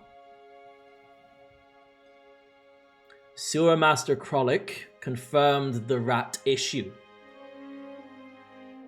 He looks to you, Mirabelle. Silvarian filed a report for you, Mirabelle. And there is evidence of a twisted ritual linked to the red cultists that has been found. Lastly, he turns to you, Ashira. Sylas. Tonic Bluefoot confessed under questioning, and Ren has vouched for the two of you. Smuggling an illegal beast trafficking has been confirmed. We have sent for the beast to be sent to Skyreach in Aethria, where it is to be released back to its environment. He turns to Grail and then looks back to you after they share a discerning look. I can inform you that there are red-hooded cultists operating in the shadows of Sylvanthal. And this is part of a wider investigation. It does appear that in some part, these events were linked beyond mere coincidence. However, you've therefore each been cleared of all charges. As witnesses came forward, testimonies were heard. Not all of you were faultless, as he turns to the paladin and looks down the hall to the empty jail cell. But Sylvanthal has decided you are not criminals. Still, some threads have frayed in your absence. He pulls out a second parchment. Mirabelle, your position with Archivist Silvarian, I regret to inform you, has been terminated. He cited unreliability and vanishing mid-task. Zelentrus, Krollik has expressed regret, but says the sewers can no longer be your charge, for he claims he did not know of your past. Would anyone roll history at that point with my name revealed for the first time? Yeah, I would. I've been living in this fucking city. I should probably know something about this. Anybody who would now. like to roll a history check can do so. As you hear Zelentrus and this mention of his past. Does anyone else want to roll? We have the Paladin, Mirabelle. Diego zoned out when he started speaking. Mm-hmm. Cool. Diego's like the only one. I don't think I'd know. Right? I wouldn't know. You I've might. not been here. No, it's not from Sylvanthal. Well, maybe I wouldn't. Oh, okay. You guys can decide if you want to do a history check. I just need to know if anybody's not doing it. Diego's not doing it. Anyone else not doing the history check? Elirr. Okay. So we have a 9 from our Paladin, a 10 from Mirabelle, a 4 from Sylas, and a dirty 20 from Ashira. I will tell you that there is a DC depending on where you guys have been in your past. And only one of you, who is more traveled than the others, is familiar with the name Zelentrus, and that is you with a dirty 20, Ashira. The name rings a bell. You know that Zelentrus is a name which was muttered somewhere in Terramora, which is the more sort of stone landmass where Stonehaven, the city of humans and Goliaths, and Brimbleborough, the town or village of the halflings, that area. You're familiar that Zelentrus has something to do with that area, but you're not quite sure what. The rest of you, the name doesn't ring a bell. Do you say anything, Ashira? Okay. As he's talking? If that's all I know. Okay. No, I would just keep that to myself for now. Perfect. So as he continues to open the scroll, he says, he claims he does not know your past. He folds the parchment. I don't say this to wound you, only to be honest. But you are not without friends. As he looks around, sort of look on his face of almost he feels sorry for you. I will advise you that your faces have been seen, and therefore you may yet face some challenges from this unknown cultist group. I would ask that each of you, for your own safety, take precautions. However, you are free to go. As you see he looks to the guard, and the guard sort of waves his hand, as the hum that was coming from the bars dissipates, and the jail cell door becomes slightly ajar for all of you. So you hear sort of a as it opens up. I will say, before any of you jump up, I will say, we have noticed your skills and talents. He looks to Grail, and again they share that discerning look, and you can see Grail almost looks in disagreement with what he's about to say. It's sort of a slight shake of his head. We've noticed your skills and talents, and could use your assistance in investigating further. I would advise you stay together. In exchange, I can offer you each 25 gold pieces for information and a clear record here in Sylvanthal. Additionally, I will advise that a room has been arranged at the Hearthrest Inn in Heartwood District. Consider this a gesture of goodwill on our behalf, following what I can only imagine to be a tumultuous 24 hours for all of you. Why do I need to stick with these people? I am employed with the Temple of Light. Paladin.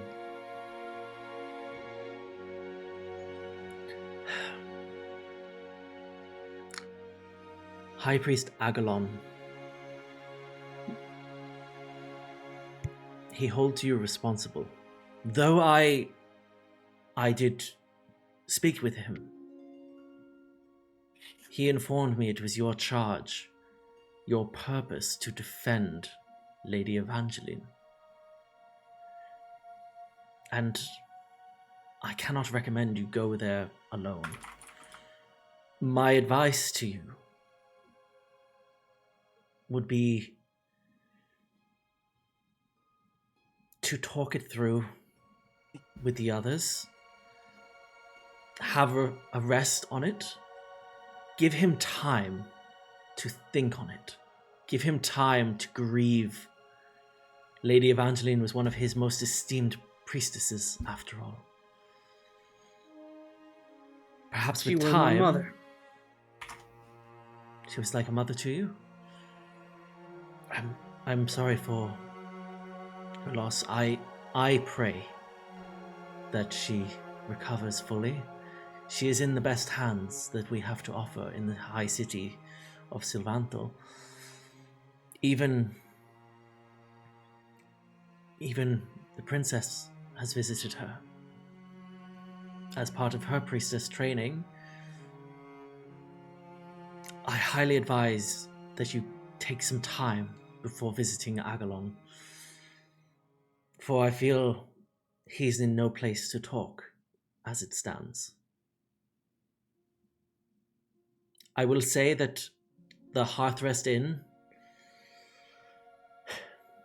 it is a place of good people. We have eyes on that street. Heartwood is a noble district. I just wish you all the best. Warden Grail, who until now has been silent, adds in a sort of gravelly voice. Take the day, rest, walk the city. Your paths are not as scattered as you might think. Speak to Rhaenara tomorrow morning at the Hearthrest Inn for next steps, if you're interested in taking up our offer. She's a dwarven lady, hard to miss. She's behind the bar.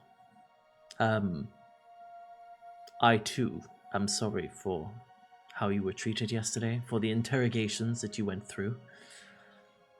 And I hope that in time, you'll come to see that this is for the betterment of the city. Ashira will step forward. Oh, No, go on, go Um, on. I'll go after you. get a bit closer to. I've lost his name already. The redhead guy who's had word for most of it. Captain Lysander and Emberleaf. I'll get that spelling later. Yes, you can do. And she'll say, "That is, I must say, tempting. However, make it 50 gold each in a private room. Because at this point, you're paying prisoners instead of professionals. I ask for danger money." Can I have a persuasion check from you, please? As Sure. you can see he looks down. He sees the state that you're in, how wounded you are. This is the first time he's laid eyes on you. With a 15, he looks you up and down.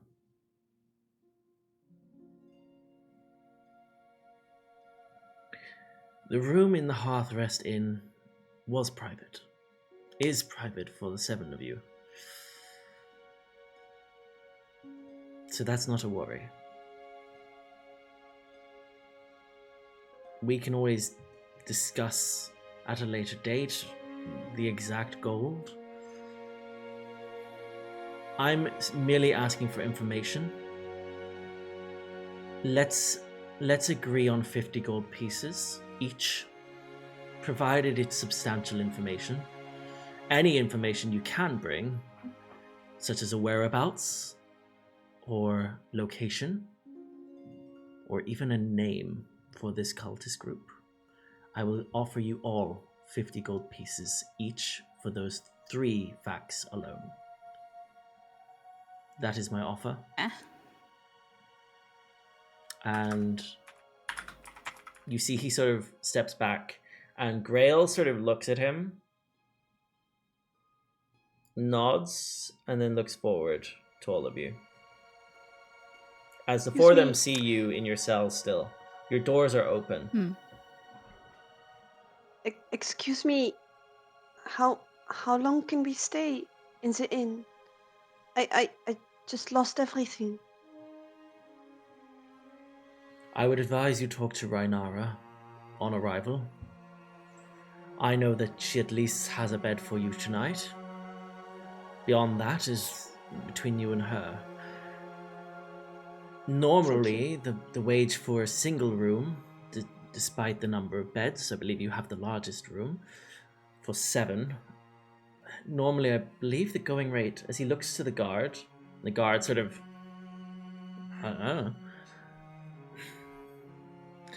it's not the cheapest area in Heartwood, but tell them that Captain Lysander, if you agree, I'm sure they will lower the rates. And Rhaenara, my contact there, I'm sure she'll give you a good deal. Any other questions from any of you before I must head off? Again, apologies for the rough night. I do hope that the warm meal and warm beds at the Hearthrest Inn this evening can help help you with those bed sores of yours? Well, first of all, Captain, sir, Yes. you should really discuss this internally, because this cannot stand. How you treated your innocent civilians this night. He sort of smiles and chuckles. And also, what was it again? It was the names and the location and oh, what was it again? The name of the cultist group, where they're located, and anybody who may be leading them at this rate. Any substantial information. Okay. Oh.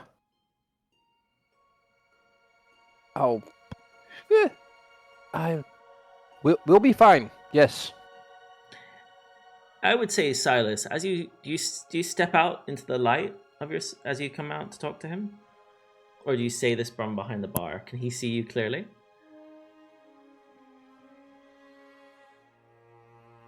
Sylas? Sorry. What again? Sorry. Do you step out from your cell when you say this, or do you stay in your cell? No. I mustered the confidence to stand up. Because I thought injustice was served, so I will try to step out of my cell. As you step out of your cell, I would say, can I have a perception check from you, please? Yes, of course. A 6. With a 6, you don't notice anything. And what you don't notice is the look he gives you as his eyes squint. But you don't notice this. You don't see him doing this as he sort of looks at you as you step into the light before stepping back into your cell. He sort of squints at you slightly. Yes, okay. Those are the terms. I'm afraid I must go. So if there is no other questions, you... Captain Lysander, I just have to ask, if we seek to leave the city, are there any arrangements that could assist us in that, considering there is very little left for me here? Zelentrus, is it? I see. You are free to come and go as you please. You are okay to leave. But just because we've seen the red cultists here doesn't mean they're not beyond these walls. My job as captain of the Sylvanthal City Guard is to identify threats to Sylvanthal. Beyond that, my reach is not. And so I cannot promise protection. In terms of leaving the city, you are free to go from the docks, renting out a boat or travel. There's also, of course, the gates from which many of you would have come through in the city. There are many villages around, but I cannot promise you that you won't be followed by this shadow group of cultists. My recommendation for your safety is to stay together. You've all proven you can deal with cultists. I'm not saying you take it into your own hands, the law, but as he looks to you, Paladin, but you've proven yourself capable of protecting those around you. And I can only recommend you stay together.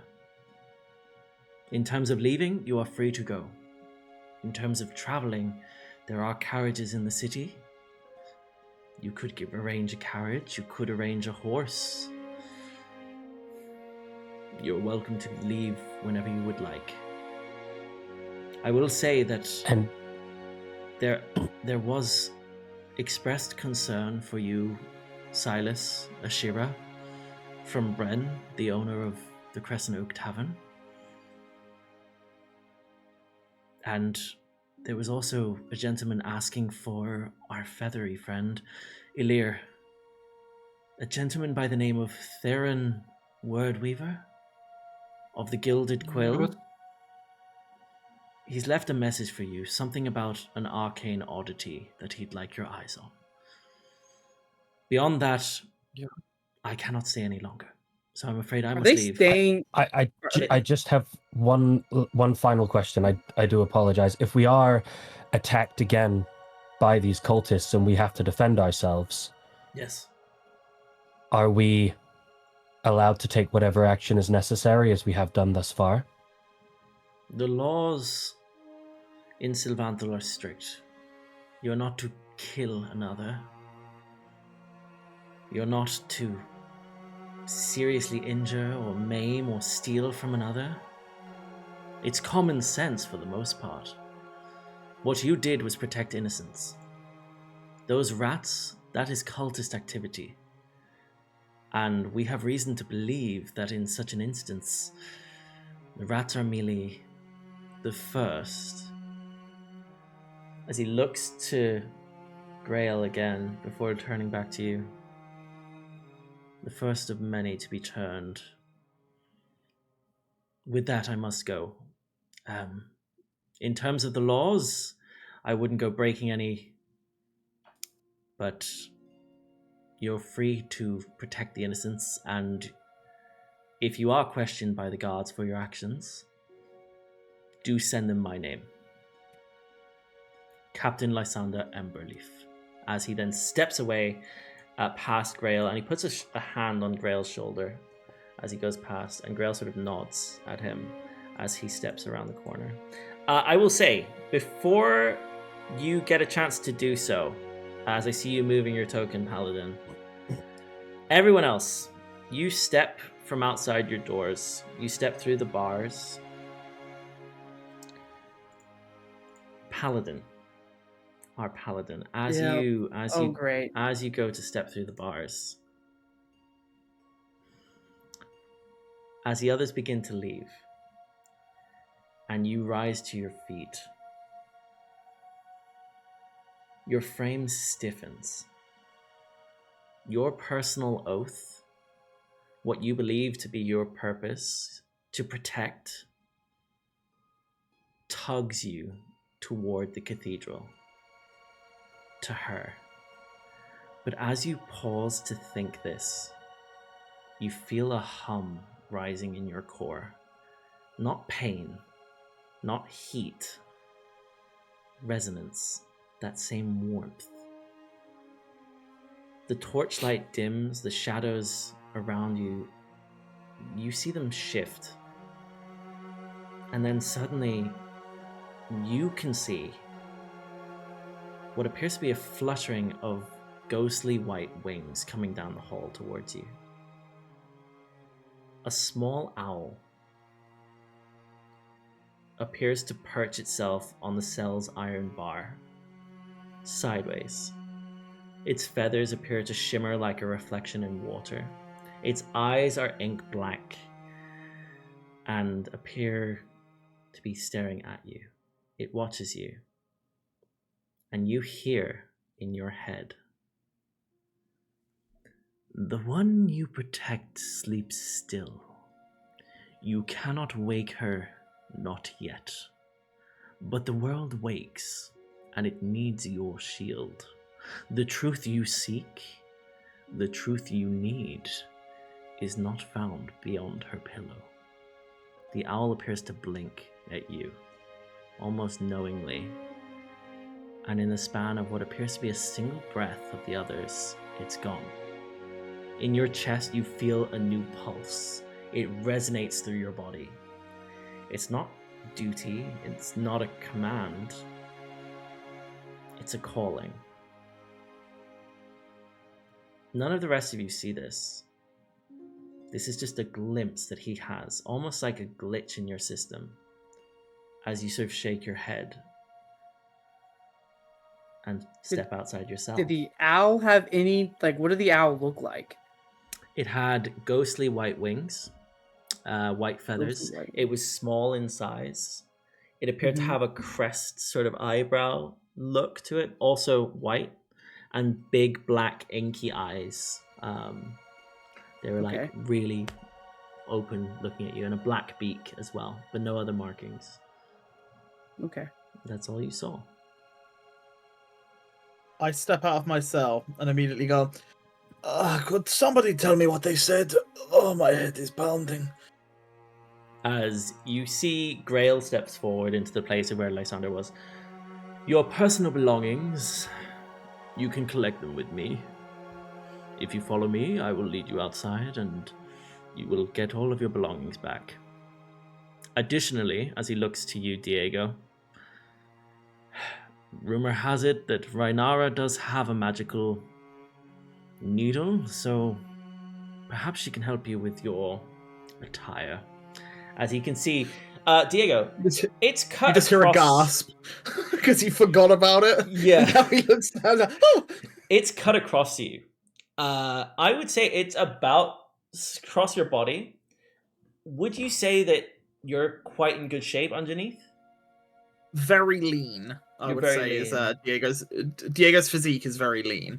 The rest of you can all see this as he steps out. As he's basically got his stomach exposed, and you can see what appears to be like a very lean sort of figure with baggy eyes under his eyes, all black and almost bruised. Hair still looks great though. Perfect hair. I glance sideways towards him, but otherwise I'm a bit too preoccupied with my own misery. But I do, check him out a little. I see you glance and I go, it's good to see your face, Ashira. What to Mirabelle? To Mirabelle, because I rolled a 0. You did. Yeah, okay. I have no recollection of who you are at this point. Of course. Mirabelle, on the subject of belongings, I imagine you have to collect yours as well. Do you want some company?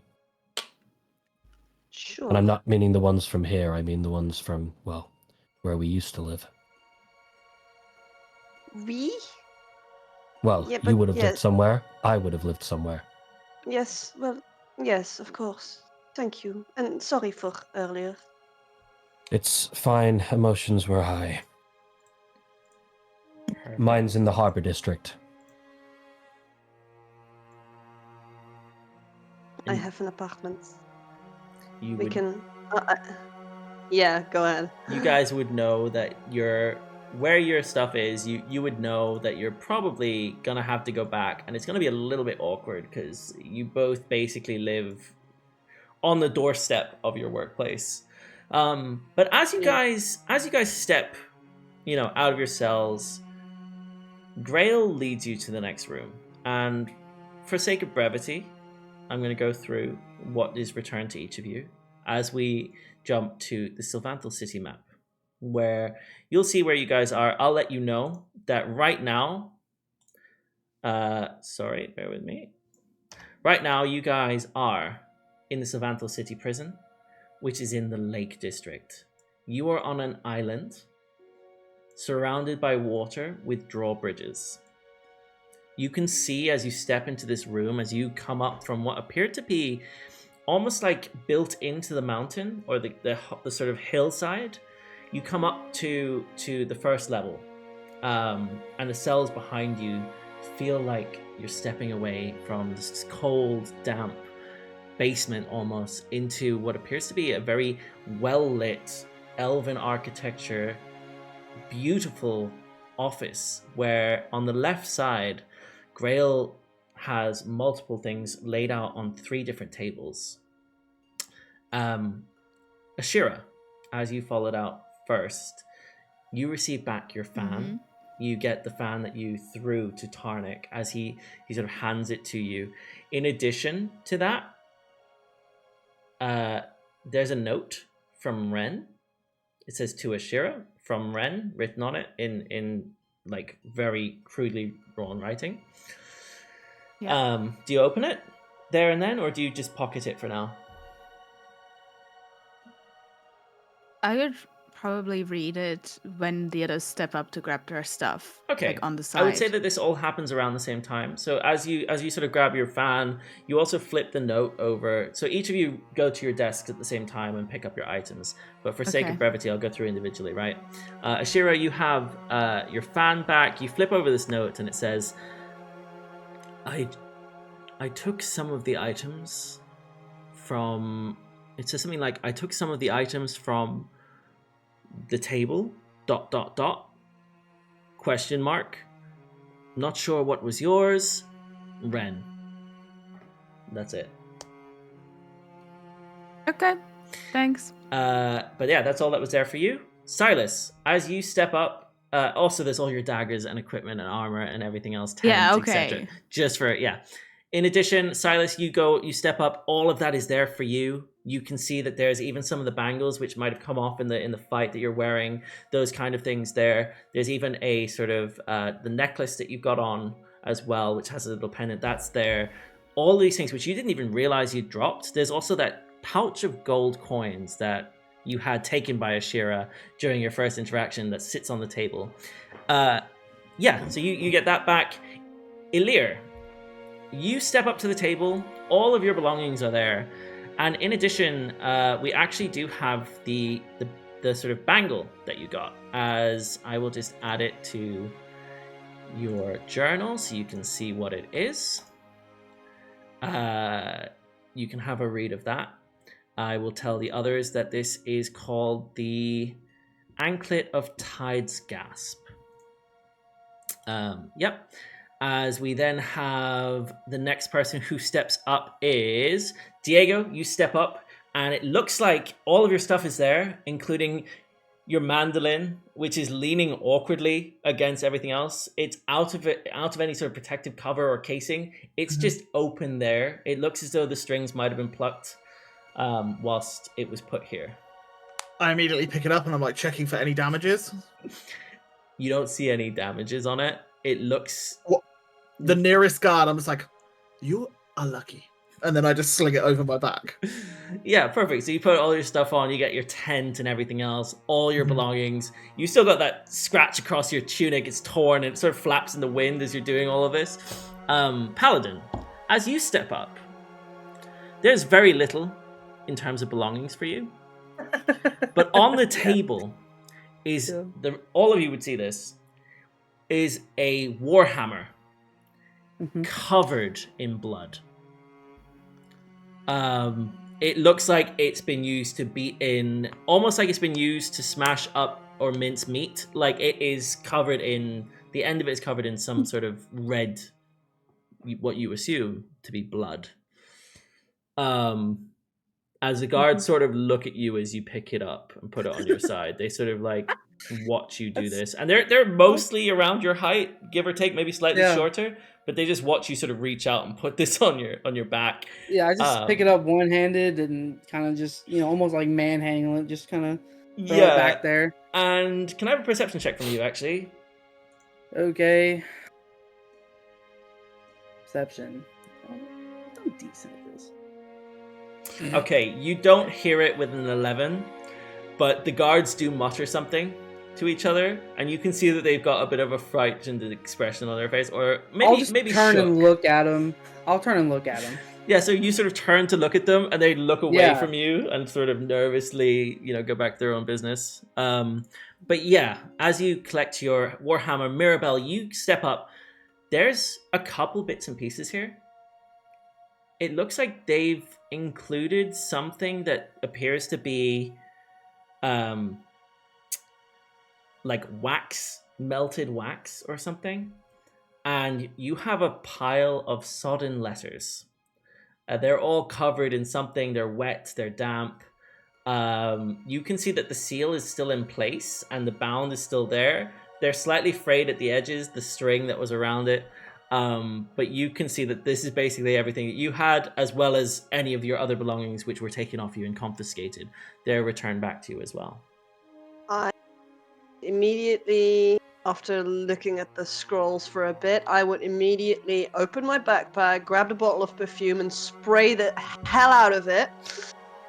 So at least to mask any of the horrible scent that's probably still wafting around me, and then I just sort of sadly pick up the scrolls and begin my walk of shame.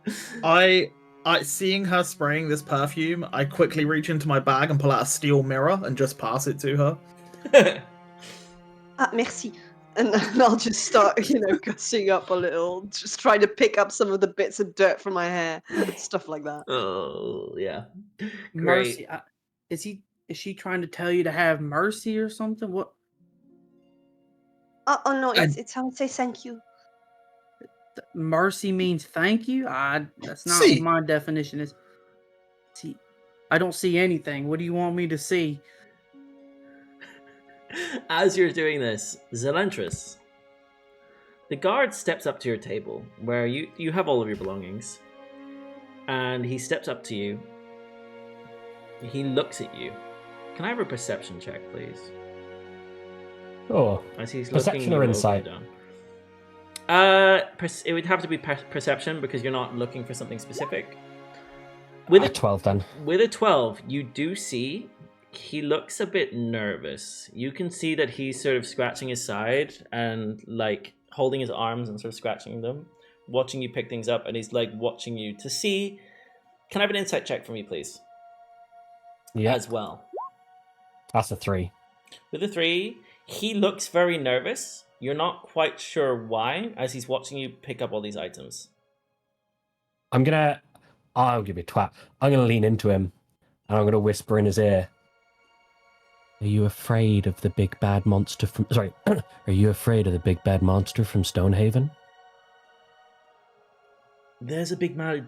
What? A big bad monster in Stonehaven? I would be afraid. What kind of monster is it? As he says, is that everything? Do you have everything? Perfect. What's wrong with you? Nothing. Nothing's wrong. Nothing at all. No.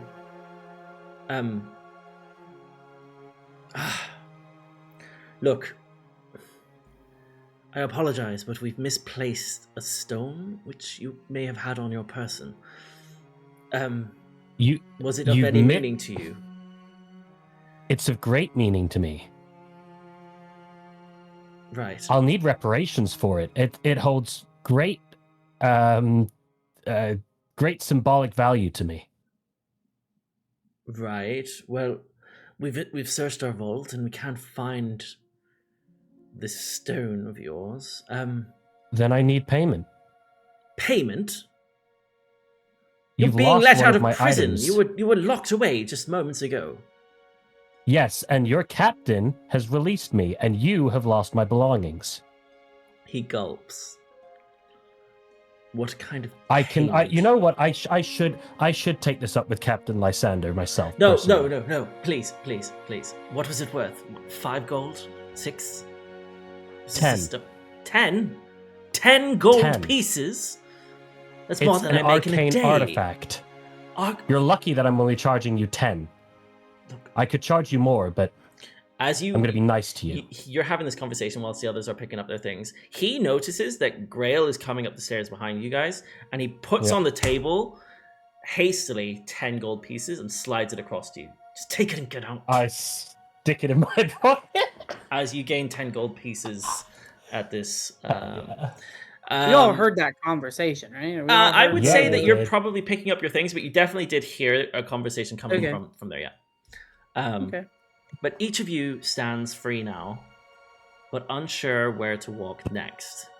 There's a tension in the room, but also familiarity, as if the threads of fate had tied knots while you weren't looking.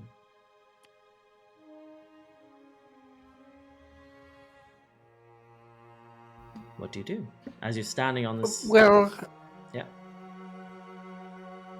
Yeah, walk out into the sunlight. Yeah, as he opens up the doors, the guards open up the doors for you, and you step out into what is a fresh breeze, a fresh morning. It's about 7 o'clock now. There's been about an hour of you collecting your items and talking with Lysander and having this discussion. It's about 7 o'clock in the morning. You can hear birds in the distance. You can hear the bells toll 7 times, and In the distance, you can see the bridges have been lowered to the island, but they appear to have a sort of lowering mechanism to them. What do you guys do? You all stay together, or what's next? Well, Elirr, you were Elirr gonna will speak? kind of turn to the others. So, are we heading to the tavern, or... I'm gonna go to the harbor district, and I'll head with Mirabelle to collect our things, but it's up to the rest of you, whatever you wish to do. Why don't you join us for breakfast first? We've got places to go later today. I'd rather get there early to avoid people.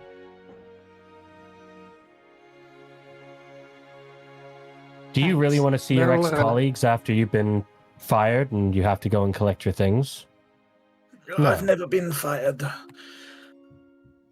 What is being fired? I'm Yeah. supposed to go to a job. You're going to work now. Well, the Lysander captain here said where I was supposed to go, they want me to come in still. So they have like a artifact they need to check out. So Yes, but they're not going to want you to come in now. It's barely morning. well, where else would I go? Well, I don't know about you guys, but I'm starving. Yes! I would spent not an eat it, but I entire could day eat in a a boar. cell. Oh, a boar sounds good. No, no, Yes. no, we're not eating Look. boars. No, no, no. Why not? Why not? I love it. It's good. They're friends. Zelentrus, was it? What? Just no, don't use that name. Just call me Zell. Zell. We've been told that there might be a target on our heads. It wouldn't be wise to move alone, not even in two, as she looks down on her state, you like covered in blood and tears. Join us for breakfast and then we can escort each other, okay? Fine. Well, it did sound like we were bound by fate or something. Where's Fate. this inn that you spoke of? Funny joke. Good question. You're muted, DM. As you say that, Elirr, as you say the word fate, you see Grail behind you. The doors close, the guards are by the sides of the doors, and Grail steps forward to all of you. She comes down the steps towards you. For your information, Tarnik confessed to working with a group. He said they wore red hoods. He said they moved money, supplies, and bodies.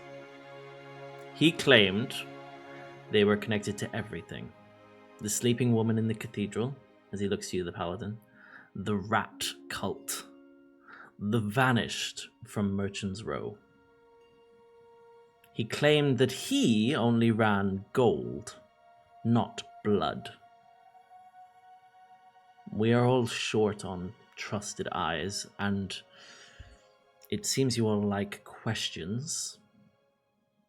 Lysander wants you to investigate, and if you happen to investigate what he said, off the record, speak to the courier, speak to Rhaenara in the Merchant's Row, the dwarven lady. She runs the bar from time to time and can sometimes be found delivering goods to other vendors. I encourage you to stay together for your own sake, but if you're quick this morning, you might be able to gather your belongings and reconvene at the tavern. It is, after all, daybreak, as he looks around. I wish you all the best of luck. May the stars guide you, as he looks to you all, and he bows to you, Sylas, as he says this, before heading back in. Be on your way I will before the mumble to bridges that. go. When he says it, I will mumble like, "Yeah, and the stars. Why do we always forget the stars?" Did you know that guy, Silas? Why? It just, I don't know. Just seemed interested in you specifically, that's all. Wait, before we go any further, this bridge. Who is who? I know Ashira, as I point towards Mirabelle. I've not met any of you.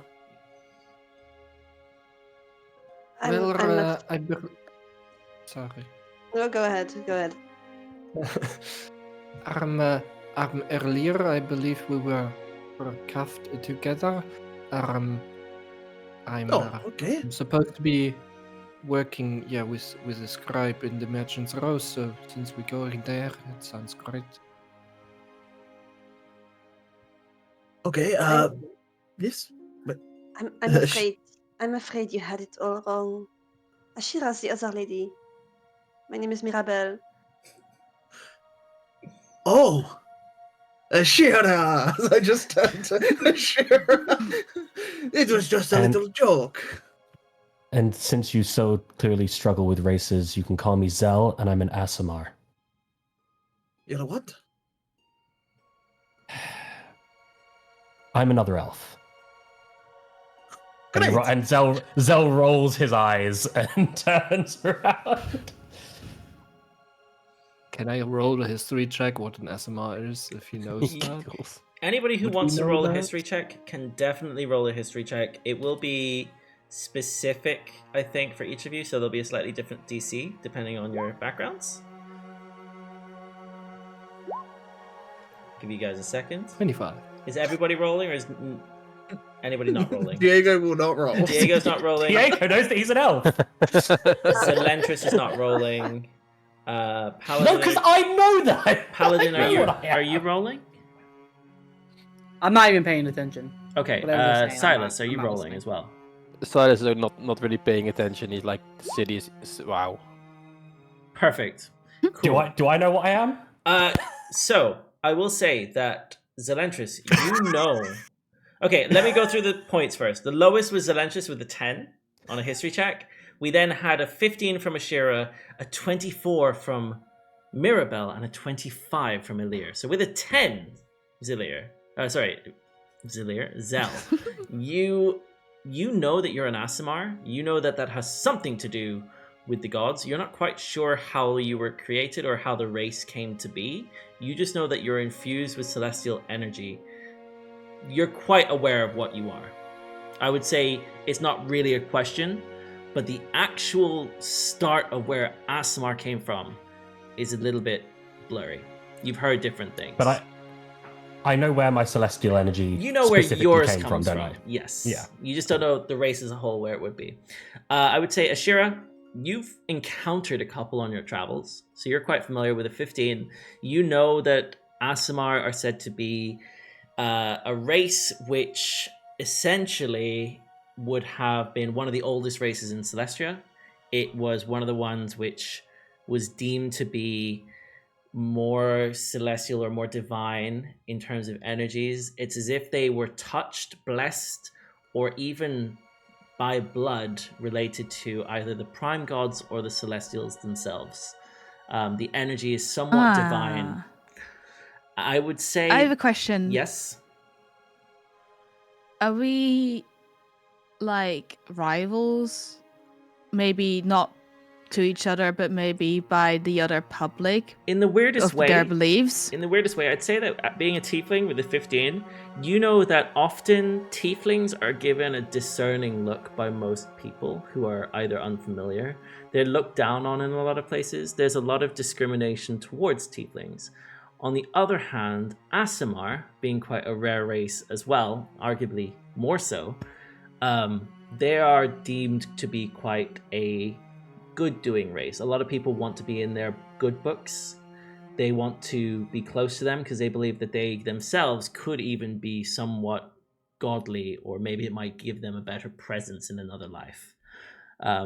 It's a bit of a opposite. So we are seeing a a way. bit opposite. Yeah, not good and evil, Yeah. but just... Yeah, there's definitely a preference to be close to Aasimar and as far away as possible from tieflings. That's sort of the way the general public would see you. Okay. I would say with the 24, Mirabelle, you are quite well read. You've definitely done a lot of reading in your time in the library. You've grown up in quite a nice area. Your background has given you the opportunity to sort of do a lot of reading and hear a lot of stories from higher higher class individuals.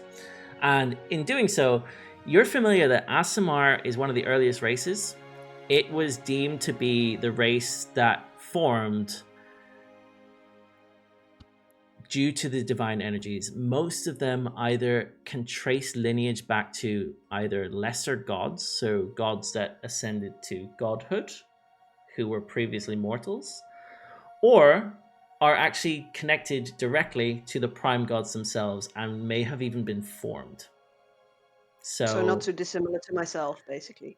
Very similar in terms of the energy. Genasis have the same sort of celestial energies, but whereas Genasis sort of were a more natural sort of formation of celestial energy and primal energies of fire, air, water, and earth coming together and creating something almost by accident, the Aasimar is much more purposeful. It's as if they were created on purpose by some power.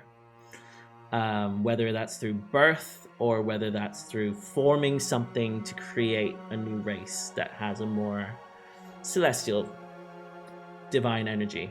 They're designed to be sort of the messengers to the gods initially. That's what you would know with the 24. Elirr, very similar with the 25. You would also know that Aasimar are, in this world at least, they are, everything I've explained to Mirabelle here, but you would know that there's also been a couple in the schools who have quite an affinity for more of the holier magics and even the arcane in the schools where you went to school, in the Aetherial Spire of Aethria, based in Skyreach City. Yes, perfect. But yes, as you sort of do this, he explains he's an Aasimar. Yeah, go on. Elirr, you were saying? Elirr will actually start mumbling under his breath weirdly, kind of to himself, like, oh, that's a fallen god, and yeah, something like that. That's like, a what? The things he realizes about him. Yeah. I'm a fallen the what? connection, the lineage. Well, you're a connector to the gods. It's like a lineage or a creation. That's a You're touchy very, subject, so let's just you're leave very that there. attuned to the arcane. Why don't we have this conversation with some orange juice, some eggs, bacon, maybe some toast, maybe avocado if they have it. A bath? Oh yes, very much so. That as well. I didn't get your name though, and he points towards Sylas. Name is Sylas. I'm a druid. I was sent here for a quest, and well, I got in jail. Now I'm here. The pleasure is yours. And lastly, you, Tin Man, you have a name? The big guy, he said he doesn't have a name. Wait, he doesn't have a name? He said he has master, but he doesn't have a name.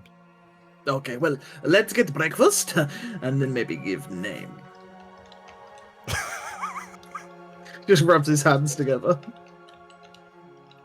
What is wrong with you? What? He looks around. You don't Do you scream know from each me. other? No, he's you're directing it to him, and he's just like, who is she speaking to? And then, I would turns say- around, thinking someone's behind him. I would say, as you're sorry to interrupt, as you're all standing in the circle, you asked the paladin what his name was. Elirr said that he didn't have a name. The paladin looks to you all, and can I have a perception check from everybody else in the group? All of you who are looking at the paladin right now. I think 6. Okay, so we have a 17 from Sylas. No, sorry, a 10 from Sylas, a 6 from Elirr, an 18 from Mirabelle, a 12 from Ashira, and a 6 from Zelentrus, sorry. Apparently I rolled twice, and the first one is a 17. I'll say with a 17 then. Let's go with a 17.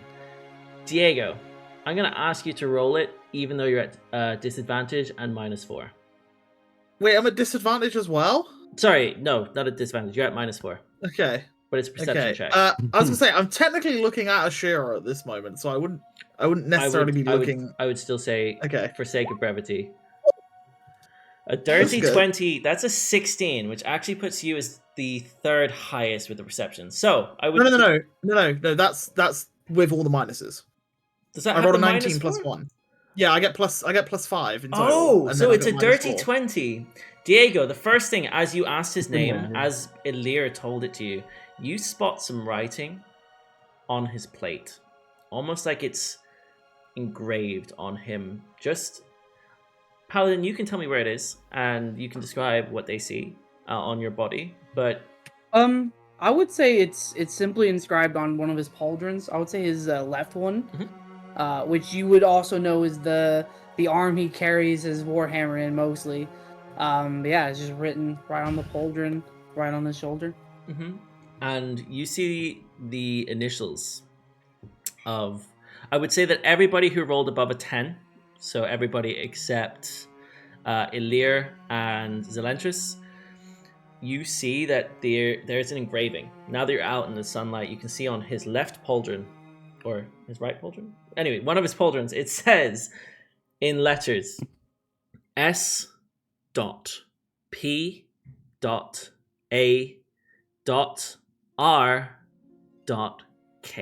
as the word spark is spelled out on his pauldron, with separated by dots.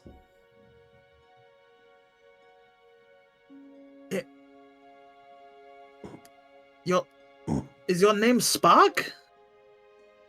No, Oh. Okay. that's just some engraving that's been there since I've been alive, really. So you spark. Would you? That's what our names are. Well, look, if it is not his They name, engrave on you. look, this tunic that I have has the name of the tailor. It doesn't mean it's my name. But he was Are you made. saying a man named Spark made me? A man, a company, could be anything. Do you remember anything about that? The only thing I was told was Lady Evangeline found me in the forest and took me back in, cleaned me up, and Oh, got me working. Got me You were back not- on. you were not built here. You were. I don't know, probably was. Oh. Can't say for certain. You don't Mr. remember?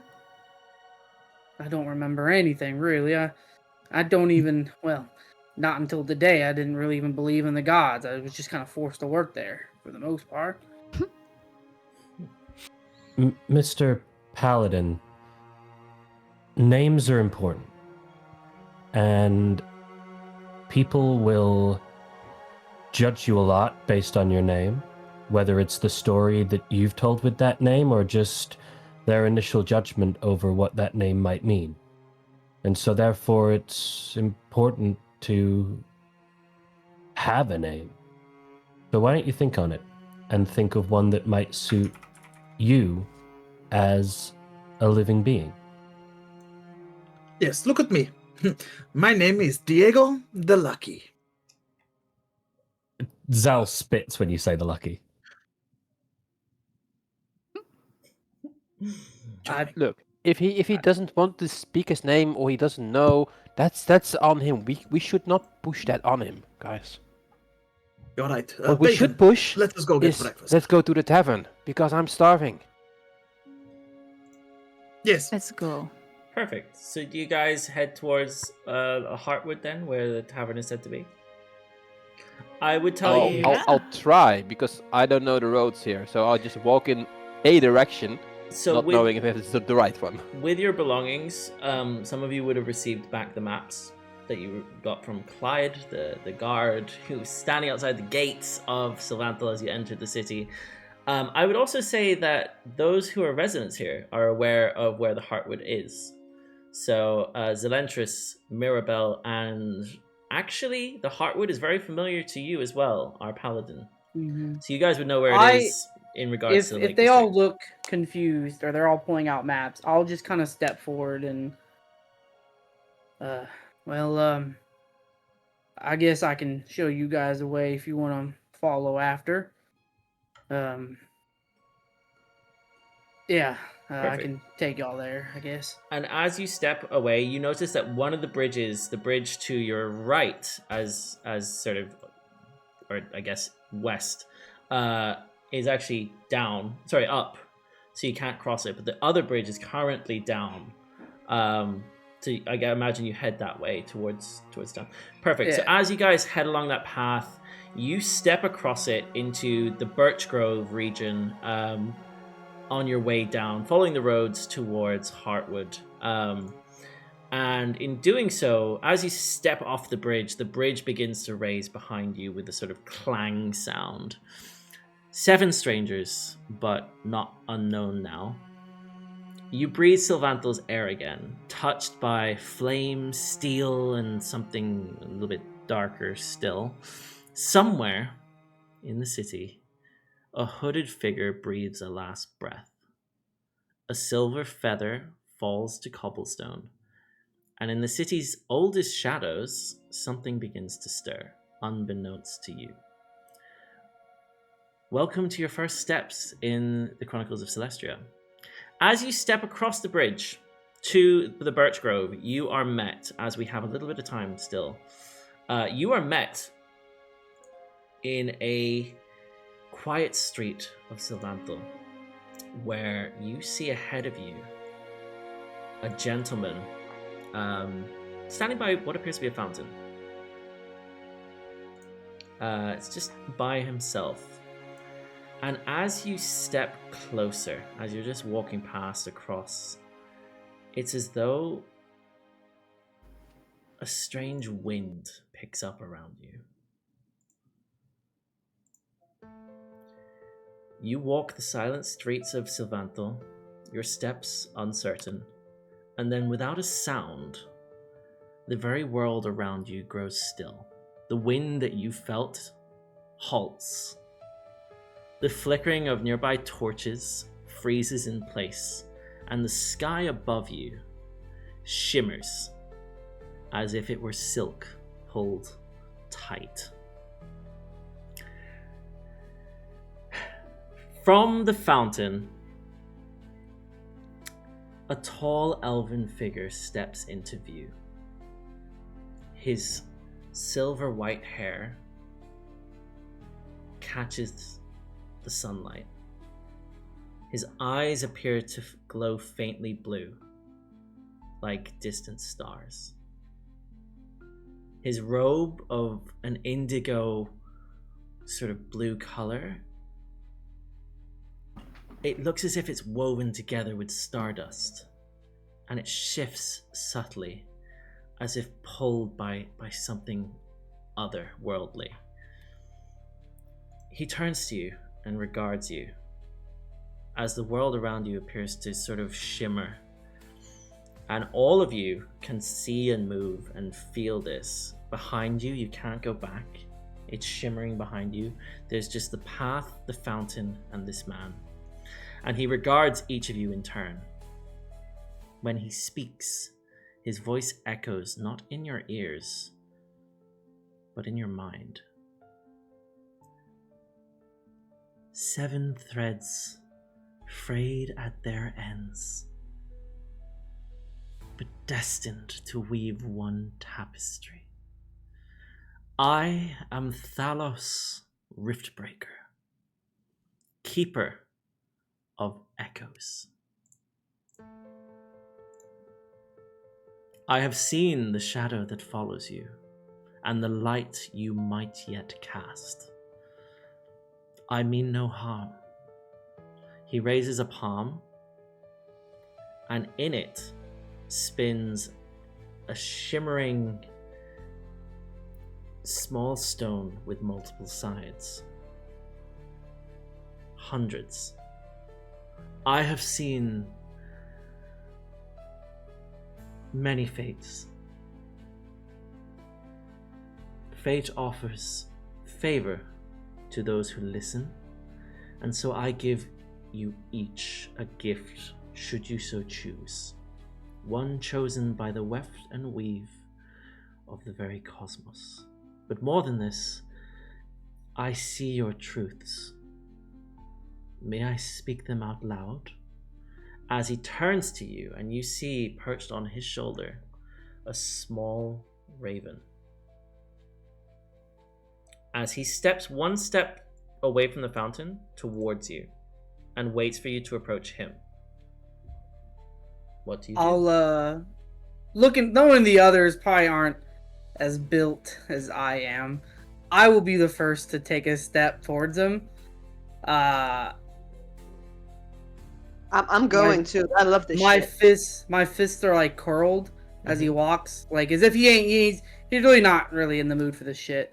So just walk up to him, and I'll just stand right in front of him, see what he says. The paladin. You wear not yet a new name, but the fire remembers, and so does he. Do you reach out towards him as he extends a hand to you? I will. Cool. As you reach towards his hand, can I get you to roll a D100 for me, please? Oh, jeez. Can't wait to die. A 34! This is very interesting. This is something I have been waiting for a very long time to introduce you guys to. So, as you roll a 34, you see the stone in his hand begins to lift above his palm and twists in all sorts of ways before landing. And he looks to it before handing you what appears in his palm is a dried flower. And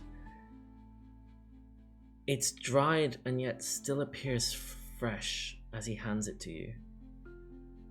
And you sort of collect it in your palm. And I guess it's now in your person, and I will add this to your sheet. Mirabelle, as you were the next one to step forward, can I please ask, do you reach out to him as he looks to you? Yeah. The ember in your blood burns brighter than you know, but not all flames are warm. Can I get you to roll a D100, please, for me? A 62! 62. 62, as you feel the dice move. You see it shaping and contorting in different ways, and then suddenly it's still, as appearing in his hand is a small, smooth stone. A faintly glowing green stone, encircled by what appears to be almost a delicate ring around it in different ways, as he hands it to you, as I will then add that to your belongings. As you receive this faintly glowing stone, as he sort of bows to you as you take it. The rest of you, who comes forward next? As he says to you... Elirr was before me, but I then step in front of him. I don't know how that works, but yeah, Elirr was technically next. Would you allow Elirr to go first, or would you want to stand in front of him? Cool. Elirr, as you step towards him, I imagine the two of you who've received your items, you're sort of looking at this like, what the hell? And Elirr, as you step up, he says to you, "You follow the wind, but your steps echo from another age. The truth lies where storm and quill collide." As he extends a hand to you, can I ask you to roll a D100, please, for me? A 21. As in his hand, as opposed to a small green faintly glowing stone, almost coming from his palm itself is a crystal shard. It's about maybe 4 or 5 inches tall, and it appears to pulse with a faint inner light as he hands it to you. And I'll add that to your sheet. Diego, as you're next in line, you stand up. Do you approach him? Yeah, as I'm walking towards him, I'm just like, hello there. Diego the Lucky, at your service. Fortune's favorite, but today, fortune smiles upon you, friend. He sort of chuckles and looks at you. Yours is the song that wakes the dreamers and defeats tyrants. But beware the day you sing alone. As he sort of looks at you. I'm not looking for a band member, thank you. Can you please roll for me a D100? Shit. A 14. As what appears in his hand, almost as if out of the blue, like it's been sitting there and it's suddenly been revealed to you, is a rusted compass. An old rusted compass. And as he hands it to you, you turn it. And it's a compass that still points true north, despite its rust. Perfect. Who steps up next as he's standing there with these sort of hands and looks to you all? Ashira hesitantly steps forward, eyebrow raised. Mm-hmm. As you step forward towards him, he looks to you. A name without reflection. Yet, your shadow walks beside you. What deal was struck before you were born? Can I ask you to roll a D100 for me, please? Yep. As he extends to you with a 68. 68. Ooh, okay. 68. Okay, interesting. In his hand, there's nothing appearing yet. And then he waves his hand over it, almost like a magic trick, where he waves his hand over it, and all of a sudden you see a small stone, about the size of his palm, with a hole. It's a smooth stone with what appears to be a naturally formed hole in its centered. And as you pick it up, he says to you, "This stone is rumored to reveal hidden truths when peered through. Be that as it may, fate has decided this is yours," as he hands it to you. Who steps up next? Let me add that to your sheet. Thanks. Sylas will. Sylas can go go. ahead. Sylas can go. No, No, Sylas going first makes more sense. I was going to say Sylas is glancing over to Zell because he knows he's like the only one who hasn't gone. So I leave that to you. Well, Zell pulls out his own stone and says, "I already have mine fortune teller, and I don't need to be reminded of my past." And with that, I reckon that Sylas is like maybe a bit avoiding him. Mm-hmm. But eventually he chooses to face him to say to hear what he has to say. Aha! He looks at you, Zelentrus, and then looks to Sylas, who's moving around, and then says to you, Sylas, "You wear a mask of wood, but starlight dances behind your eyes. When the sky calls, will you answer?" Can I ask you to roll a D100, please? A 39. 39. Perfect. As in his palm, you see, out of nowhere, a small, what appears to be almost an anvil sized, like a trinket sized like an anvil, or an anvil sized like a trinket rather. Aha. A small enchanted anvil. Rumor is this repairs broken items overnight. What will you repair, I wonder, as he hands it to you. He turns to you, Zelentrus. Everyone else has received something from him. And he turns to you. And he looks at you. And says, "You may have a trinket or stone. But yours is not one whisper, but two. Choose wisely, for both sing sweetly. As he offers you, can I get you to roll a d100, whether you take it or not? Can I get you to roll a d100? Okay. As he holds out his hand to you, and you see again this dice. Every time one of you is rolling the dice, you see this stone shifting. As with an 11, you see that in his hand, what appears is initially a red ruby. Then gold circulates around it before a blade shoots out either side. And then a hilt the other way, as a sort of cross dagger appears in his hand. An ornate dagger with a ruby hilt is embedded.